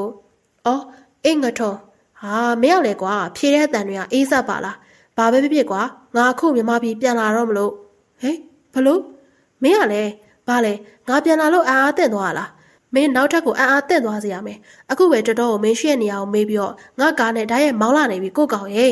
ဘာဘလို့မင်းငါစီအခုလာနေပြီဟုတ်လားအေးဟာရောက်တော့မယ်မကြတော့ဘူးမင်းနန္ဒာအိမ်မက်ထဲကနမိတ်အတွက်စိုးထိတ်သွားမိလေတယ်ဟော်ရီကကစုံရွက်ပဲတော့ရှိလက်လက်ဆက်ဆက်လေးတွေရမယ်နော်အနာမဖြတ်သွားတဲ့ဈေးတဲ့မလေးကတိတ်ရွှေ့ရွှေ့နဲ့မင်းနန္ဒာနဲ့ဝေးရတော့ပျောက်ကွယ်လွတ်လွတ်ကွာဝေးသွားလေပြီမင်းနန္ဒာဈေးတဲ့မင်းကလေးကိုရင်းရင်းနှီးနှီးမြင်ခဲ့ဘူးတယ်မင်းနန္ဒာအိမ်မက်ထဲမှာမင်းနန္ဒာကိုလန့်ပြေးခဲ့တဲ့ပန်းနုဆိုသူတူလုံးတလို့အရာရာကတစတစတိုက်ဆိုင်လာခဲ့ပြီးမဲနန္ဒာနှလုံးသားလေးအကြောက်တရားကြောင့်ဟန်ချက်ပြက်ကစိုးရွံ့စွာခုန်နေရှာတယ်။အိမ်မက်ရဲ့ရှေ့ပြင်းနမိတ်လိုတကယ်ပဲဖြစ်လာလေတော့မလား။ကင်နားရဲ့ဖုန်းကတုံလာချိန်ကြည့်မိတော့ဖုန်းနံပါတ်အစိမ်းတစ်ခုမဝေမရဲဖြစ်တော့တမ်းမကင်မိနောက်မှကင်မိတော့ဟယ်လိုဖုန်းပြေတန်ထွက်မလာသေးဟယ်လိုဘာသူပါလဲဟဲတာအမေပါမမီဒီဖုန်းဟာအမလီဟုတ်တယ်သားရဲ့ဒီဖုန်းကသားချစ်တော်လေသမီးဝါရဲ့ဖုန်းလေဗျာဝိုင်းမမဝိုင်းအမေသားလေးလန့်သွားသလားဝိုင်းလေးကမဆက်ရဲလို့တဲ့ဒါနဲ့မမေကသားစီကိုဝိုင်းလေးဖုန်းနဲ့ခေါ်လိုက်ရတာတပြင်းကိုအစမတန်စွာချမိလိုက်တယ်အော်သမီးကလည်းရှက်မနေပါနဲ့ကိုခင်မောလောက်လေးပဲရော့ပြောလိုက်ပါတစ်ဖက်မှပြောနေသောစကားတန်တို့ကြောင့်မဲနန္ဒာတုံကြီးလိုက်မောလာလေတော့တယ်ဟယ်လိုမောင်လားယင်ဒီအသုံးလုံးခေါ်တန်ကိုကြောက်တယ်မဲနန္ဒာဖုန်းကိုချလိုက်တယ်နောက်ဆုံးတော့ပေါ်လာခဲ့လေပြီအိမ်မက်ရဲ့ကျွန်တော်တို့တကယ်မရက်စလိုက်ပါနဲ့နော်ရှစ်ကြီးခိုးပါတယ်စုမတောင်းရင်မဲနန္ဒာတွေတို့ရှောက်ရက်ခတ်စွာအိတ်ခန်းစီပြန်ရောက်တော့အခန်းတော့မှကတ်လို့ထိုင်နေမိလေတယ်လူနာတို့လာတော့မဲနန္ဒာနှလုံးသားကိုတခဏမေ့ထားလို့စိတ်ကူးရင်လာမယ်ဘေးကိုရင်ခုန်လုံးစွာစောင့်နေမိလေတော့တယ်မကြလိုက်တဲ့အချိန်စေကန်းရှိသို့ကားတစ်စီးထိုးဆိုင်လာတယ်ကားပေါ်မှာလူနှစ်ဦးမကဆင်းလာတယ်တဦးကထုံးလေတဦးကအမေတဦးကတော့မျက်လုံးအစုံတို့အသက်မိတ်နေလေပြီလမ်းလျှောက်လာတဲ့လူသုံးဦးကိုမဲနန္ဒာကြောင်ကာငေးနေမိရဲ့မမဝိုင်မဲနန္ဒာခြေတလန်းနောက်ကိုတွန်းဆုပ်သွားမိရဲ့တုံရင်လှိုင်မောလာမိရဲ့အပြုံးတို့တွေအောက်မဲနန္ဒာနှလုံးသားလေးစတေးလိုက်ရတော့မိကိုကြိုတင်မြင်နေမိလေရဲ့ဟဲ့အောင်ငမင်းမဲနန္ဒာကြောက်ရွံ့ပေါ်မှာရှက်နေရဲ့ငမင်းဟဲ့အောင်ဟမ်အော်အေးငါထုံးဟာအေးပါကွာအဲ့ဒါလိုလှုပ်ရှားမှာဟာဘာလဲမတွေ့ရကြတဲ့မင်းမမယုံငေးနေရလားကွာငါ့ကိုကြတစ်ချက်တောင်လှမ်းမကြည့်ဘူးမဟုတ်ပါဘူးကွာဟိုငမင်းဆိုတာလဲကွာတခုခုဆိုဖြူတူးပြတာနဲ့အရင်ရောက်လို့ကြောင်တောင်နေတော့မဲလားဟာထုံးစံမော်ကွာတငယ်ချင်းတစ်ယောက်စားနောက်ကြည့်စေလို့ရှင်မောနေချိန်ဝိုင်လဲကားပေါ်မှာရောက်ခမလောင်းလျာကြီးမေးထားတွဲကူဖက်ကစောင့်ခေါ်နေမိရဲ့မောင်ကတော့ရှီလို့ပြောလို့သားမောင်ဗျာမောင်ဟူတော့နာမတစ်ခုကိုကြားတာနဲ့မဲနန္ဒာနှုတ်ဖျားကအလိုလိုတုံ့ပြန်ဖြေချမိသွားခဲ့ပြီးမောင်နဲ့လေအခုတော့မောင်ပေါ့ဝိုင်ချစ်ရောက်တော့သူကိုတေချာစိုက်ကြည့်မိရဲ့မောင်စိတ်ပုံမှန်မဟုတ်တော့ပါခါတိုင်းဆိုရင်ဝိုင်းကိုမြင်တာနဲ့ပါးနှစ်ဖက်ကို3စက္ကန့်အတွင်းအပြင်းစားအနမ်းတစ်ချက်နဲ့နှလုံးသားကလာတဲ့အချစ်စိတ်အပြည့်နဲ့နမ်းမွေးတတ်သူပါမနှမ်းရင်အောင်နှွေးထွေးစွာဖက်လဲတကင်လှုပ်တတ်သူသာမောင်နေကောင်းရလားရဲ့ဗျာဟုတ်ကဲ့ဦးတူလေးလောက်ကခေါင်းကိုညှိတဲ့မောင်ကိုကြည့်ရဲ့ဝိုင်မမေသားကိုမျက်စပြက်လိုက်မိရဲ့တာလေမမေကိုကြည့်ပါဦးမမေပါတယ်တာရဲ့တာအိမ်မက်တွေမကောင်းလို့လားရဲ့ဗျာမမေဟုတ်လားကောင်းပါတယ်ဗျအေးကွယ်ကဲတာထုံးလင်ထိုင်လေသမီးလာအနားရှုံမောလာတာ哦ဒေါ်တထားတားကိုဘာမှထပ်မမေးတော့ပဲစကားကိုလွှဲပြောလိုက်မိရဲ့ပြီးနောက်တားအိယာလေးစီတော့တားဖြစ်သူအလင်းမှာထွက်လာခဲ့လိုက်မိရဲ့တွေ့လေပြီဝိညာဉ်တစိမ့်နဲ့နောက်ဘဝတွင်ဖြစ်တတ်သောအတွေးဆန်းတဲ့စာအုပ်များအနောက်တိုင်းကနက်နေတဲ့စာတန်းတို့များတေးချလေပြီတားလေးစိတ်အခြေအနေဖောက်ပြန်နေလေပြီကောင်းသွားပြီထင်ခဲ့တာကိုကန်တီပေလို့ရောက်လာတာတော်သေးရဲ့ဒေါ်တထားအေကန်ထဲသို့ပြန်လာတဲ့အခါမျက်လုံးမျက်စံပြူးကျဲသွားရတော့တယ်။သမီးဝိုင်လေးအားအပေါ်မှာအုံမိုးဖိနှိပ်ခွာတက်ကစိတ်ယူးပေါက်စွာလဲပြီးညှက်တက်နေတော့တားဖြစ်သူကြောင့်ပါ။ဟဲ့တားရေမလို့ရောက်လေထုံးလေးရေတားလေဟဲ့ဖဲပါအောင်တားရဲ့ ဒေါ်သက်ထားသားဖြစ်သူကိုဝိုင်လေးပေါ်ကဖယ်ချလို့မရထုံးလင်းကိုအော်ဟစ်အကူကြီးတောင်းနေပေမဲ့မရဝိုင်လေးအသက်ရှူတက်နေရရှာလေပြီးမဖြစ်တော့ပါဒေါ်သက်ထားလည်းအနီးနားရှိပန်းအိုးနဲ့သားဖြစ်သူခေါင်းကိုရိုက်ခွဲလိုက်တယ်ဝိုင်အသက်ကိုအမြန်အဆန်အလောတကြီးရှူလိုက်ရတယ်ဘေးနားတွင်လည်းလဲကျနာကျင်ညင်းညူနေတဲ့မောင်ကိုဝိုင်ထိတ်လန့်ကြောက်ရွံ့စွာကြည့်နေမိရဲ့သမီးရရလားရဲ့ဟုတ်မိထားရပါတယ်မောင်ကောင်းမှသွေးရည်နဲ့အေးပါရပါတယ်ဘာမှမဖြစ်ဘူးမိထားตาလေးရိုက်ချလိုက်တာပါသမီးရဲ့ဟိုထုံးလင်းရောရဲ့ထုံးလင်းလည်းဘယ်ရောက်နေမှမသိဘူးမိထားသူ့ကိုမောင်ဘာလုပ်ထားလဲမသိဘူးဒေါ်သက်ထားပြလောင်ခတ်မိသွားတယ်ထုံးလင်းဆိုတော့ဒေါက်တာလေးကိုလိုက်ရှာမိရဲ့တွေ့ပြီးမိဖို့ကြောင့်တွင်ဓားဖြင့်ထိုးဆိုင်ခံထားရသောဓားတန်လန့်နဲ့အမလီဖျားကဲပါဒေါ်သက်ထားအရေးပေါ်ကားကိုအမြန်ဖုန်းဆက်ခေါ်လိုက်မိရဲ့လူလဲယူးချင်မှာစိတ်တဆစိုက်ကိုရှိသောသားအတွက်ယုံမားလွတ်လွတ်ထားမိရဲ့မိမိအမသာမမေထားဘယ်လိုလုပ်မလဲအော်မေထားဖုန်းဆက်ထားပါတယ်အရေးပေါ်ကလာပါလိမ့်မယ်ဝိုင်လန့်တုံကအမေတမိသွားတယ်ကျမ်းပြေမှာလဲကျနေသောအလောင်းကြောင့်ဟုတ်ထုံးလျောအသက်ရှိသေးလားရှိသေးရဲ့ထင်တာပဲသမီးဝိုင်ဒါနဲ့သားရောတက်တာလားသမီးမောင်တားမများတော့ဘူးမေထားဒါကြောင့်မို့ဝိုင်မောင်နာမနေရဲလို့မေထားစီကိုပြေးလာတာဒေါ်သက်ထားနဲ့ဝိုင်တို့တွန်းဆုပ်စိုးထိတ်စွာမင်းနနာရှိရာဧကန်သို့လာတဲ့ချိန်ဟဲတားလေမောင်မရှိတော့ဘူးမောင်ရောဟဲလှုပ်ပါအောင်ဘယ်ကိုရှာရပါမလဲမမေထားလှုပ်ပါအောင်မောင်ကပုံမှန်စိတ်အခြေအနေဟုတ်တာမဟုတ်ဘူးပြီးတော့လူနာလည်းရှိသေးရဲ့ဘယ်လိုလုပ်ရပါမလဲနေပေါင်းသမီးရဲ့မေထားစဉ်းစားကြည့်ပါအောင်မယ်နော်ဒေါ်သက်ထားစိတ်ကိုတင်းငိမ်စွာထားလျက်စဉ်းစားလိုက်မိရဲ့မေထားဟိုမောင်သူ့ကိုယ်သူများဘယ်လိုလုပ်မလဲဒီလိုလို့မေထားထုံးလေးကိုစေးရုံကနဲ့ဘေးကအောင်ပို့လိုက်ဝိုင်မောက်လိုက်ရှာလိုက်မယ်ဝိုင်တက်တိမွေးကထထွက်လာလိုက်တယ်ဟဲ့သမီးဖြစ်ပါမလားဝိုင်ဒေါ်သက်ထားပြောလိုက်တော့တားမြစ်တန်ကိုမကြားမိတော့ဝိုင်တွေးတယ်မောင်ကိုသာအမောတကောဖွေရှာနေမိရဲ့မောင်ဘဲစီကိုများရောက်နေပါလေအလဲတန်းចောင်းသားဘဝတုန်းကလိုမောင်ကိုတက်တီကိုကြံစီနေမလားဟုတ်ပြီသိကြပြီရေရှိရအရက်စီကိုဝိုင်သွားရမယ်လို့စိတ်ဆုံးဖြတ်ကရွာထဲကရေရှိရတော့တွေ့သမျှလူကိုမေးကဝိုင်လိုက်လာခဲ့တယ်။လမ်းတွင်လည်းဝိုင်တွေ့သမျှလူတွေကိုမေးကြည့်ရာမောင်ကုန်မြင်လိုက်သူတချို့ရှိနေရဲ့သိကြလေပြီ။မောင်ရဲ့ဝိုင်ကိုစောက်အောင်တော့ကျေးဇူးပြုပြီ။ဝိုင်ကန်နီးနားကိုရှောက်လာခဲ့တယ်။ရေပွက်တန်တပြုံပြုံနဲ့ကြာကန်ထဲမှာရေနစ်နေသောမောင်မျက်နှာလေးကိုဝိုင်အစွန်းပြားလေးမြင်လိုက်တယ်။မောင်ဝိုင်ရေမကူးတက်တဲ့မောင်စီကိုအပြေးသွားကမောင်နီးတို့ကူးခတ်သွားမိရဲ့ကူးခတ်ရအဆင်ပြေအောင်စက်ကတ်ကိုဝိုင်ဆုပ်ပြဲလိုက်ကမောင်ကိုကဲ့ရန်ပြန်လိုက်တယ်ဒါပေမဲ့ဝိုင်မောင်အနာသို့ရောက်သွားတဲ့ချိန်မောင်လက်ချောင်းလေးတွေကိုသာမြင်လိုက်ရတော့တယ်ကံကောင်းလို့သာမောင်ကိုကဲဆယ်နိုင်ခဲ့ခြင်းဖြစ်တယ်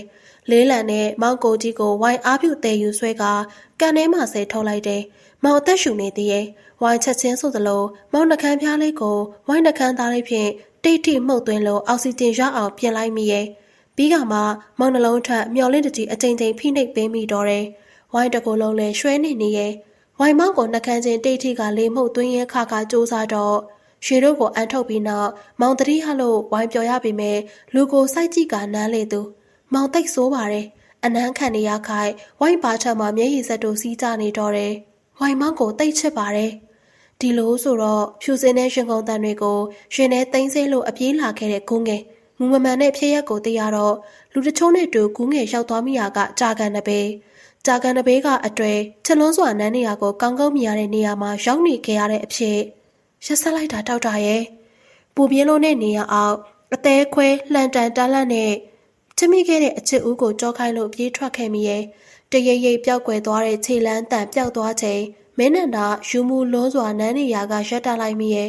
ပြုံးရည်လို့အချစ်စကားဆိုမိရဲ့ကိုတို့နောက်ဘဝကြရင်လည်းဒီလိုအနမ်းလေးတွေနဲ့တသက်လုံးနေသွားကြရအောင်နော်ကိုရဲ့ကိုလေးမြေကမ်းနားကရွာကလေးမှာအတန်ချက်ဆက်မှအတန်ညံ့ညံ့စီနေလေပြီအတန်ချက်ဆက်မှမင်္ဂလာမောင်နှံတချင်းတို့ကိုဖွင့်နေလေပြီဖြစ်တယ်ဒါပေမဲ့လို့သတို့သမီးကိုမမြင်မတွေ့ရသေးဖုန်ကြီးကြောင်များစွန့်ချိတ်သွားဖို့နေသလားမပြောတတ်တေချာတာကတော့အငုံမြုပ်ဝန်ကြေကွဲမြေရီတိုးနဲ့ဖြစ်နေလေမလားခဏကြာပြီးနောက်ငိုသောပြိုသောမျက်နှာလေးနဲ့လွမ်းဆွေးဖွယ်အငွေသက်နဲ့လှပလုံးနဲ့တောသူမှခုံငယ်သူ့နားမှာတော့တင်ငိမ့်နဲ့ပြုံးနဲ့သတို့သားတအုပ်ကရန်နေရဲ့မင်္ဂလာပွဲလေးသည်စီကားတိုင်းမိတ်စွာပြီးသွားခဲ့ပါတယ်ခုံငယ်လည်းခင်မွန်းခေါ်ရနောက်ရှောင်းနောက်စတုံးပါဆိုသလိုလိုက်ပါသွားရှာလေပြီးဒီเจ้าတွေကိုသိရတော့ဝမ်းနေမိရဲ့မိကူတယောက်ငိုခဲလိုက်မယ်အသေးတို့ကွဲအပ်နာကျင်ခဲလိုက်မယ်သူချစ်ရတဲ့အချစ်ဦးကိုတေမတက်သတိရရှာလိုက်မယ် ဝမ်းနေစရာကောင်းလို့တဲ့အချစ်ဇလန်းကဝိုင်းဆိုတဲ့မိန်းမတယောက်အတွက်နဲ့ဖြစ်တည်ခဲ့တယ်။အခုချိန်ဆိုစိန်စီရဲ့စိန်ကောစောထက်ကျုံးနေအောင်ရှောက်လန်းလို့နေပေလိမ့်မယ်။ထုံလင်းကိုတတ်ခဲ့သလိုဟန်ဆောင်ချစ်ပြခဲ့တဲ့ချစ်တွေအောက်အသက်ပြောက်ခဲ့ရသူမင်းနန္ဒာအတွက်ဂုဏ်ယူနေလိမ့်မယ်။နောက်ဆုံးတော့ဝိုင်းဆိုတဲ့မိန်းမသူ့အတွက်နဲ့ယူတယ်လို့တည်သွားတဲ့ပေါ်ပျော်ရွှင်မြူလို့ယူမိုက်မိုက်ချစ်ရတဲ့ကောင်းလေးအုပ်ကိုနှစ်ဘေးမှာစိတ်တစားဆန်တဲ့လောက်ရက်တွေကိုမြုပ်နှံလောက်ပြီးထင်ပါတယ်။မင်္ဂလာပွဲမပြီးဆုံးမီလေတွေတုံတုံတိုက်ခတ်တော့မြစ်လေအေးကကြောချမ်းစရာကောင်းလို့အောင်တန်တရားဖြစ်ဖို့ကောင်းလို့နေခဲ့တယ်။ရွာကနေကူးငယ်ထွက်မယ်ဆိုတော့ကြာကန်တဘေးကအဖြတ်အရေးတစ်ခုကိုမြင်မိခဲ့တဲ့ရောင်ယူတယ်ပြောမင်္ဂလာဆောင်မို့လောက်ကင်ပြီးမှသိခဲ့ရတယ်။ဒေါက်တာတေဆုံးသွားခဲ့သည်တဲ့။ဒေါက်တာကိုမုန်းလို့အဖေယူခိုင်းသူကိုယူခဲ့တာမှန်တော့လေ။အခုပြစ္ဆုတ်ပံရောဘဝဆက်ဆက်ထိချစ်မိမှာကဒေါက်တာတဦးတည်းကိုသာချစ်ရသူတို့ကွဲကွာတော့ကံရည်ပြင်ကမငြိမ်မသက်ပွဲထနေရဲ့ဖုံထူသောလမ်းမတနေရာရေဆိုတဲ့ခြေရာတွေကခြေရာသူကိုစကလုံးတွေနဲ့မဖွင့်ဟနိုင်တော့လူတဦးရဲ့ခြေရာဖြစ်ကောင်းဖြစ်နေပါလိမ့်မယ်ဟုတ်ပါတယ်နောက်ဆုံးတော့မင်းနန္ဒာနှလုံးသားဟာစကားမပြောတတ်တော့ယုံသားမကခြေရသူအားရင်ကုန်တန်တွေနားထောင်ခွင့်မပေးနိုင်လောက်တော့တဲ့အထိဝိညာဉ်နှလုံးသားတစ်ခုသာဖြစ်သွားပါတော့တယ်ပရိသတ်တွေအခုနားဆင်ခဲ့ရတာကတော့စာရေးသူဦးငယ်ရေးသားထားတဲ့စကားမပြောတော့နှလုံးသားဆိုတဲ့ဇာတ်လမ်းလေးရဲ့အစဆုံးကိုနားဆင်ခဲ့ရတာပဲဖြစ်ပါတယ်။နောက်ရက်တွေမှာလည်းတခြားဇာတ်ကောင်များစွာကိုဆက်လက်တင်သွားပြီးတော့မှမို့ပရိသတ်များကစောင့်မျှော်နားဆင်အားပေးနိုင်ပါတယ်ရှင်။နားဆင်အားပေးခဲ့ကြတဲ့ပရိသတ်တယောက်ချင်းစီတိုင်းကိုအထူးပဲကျေးဇူးတင်ရှိပါတယ်ရှင်။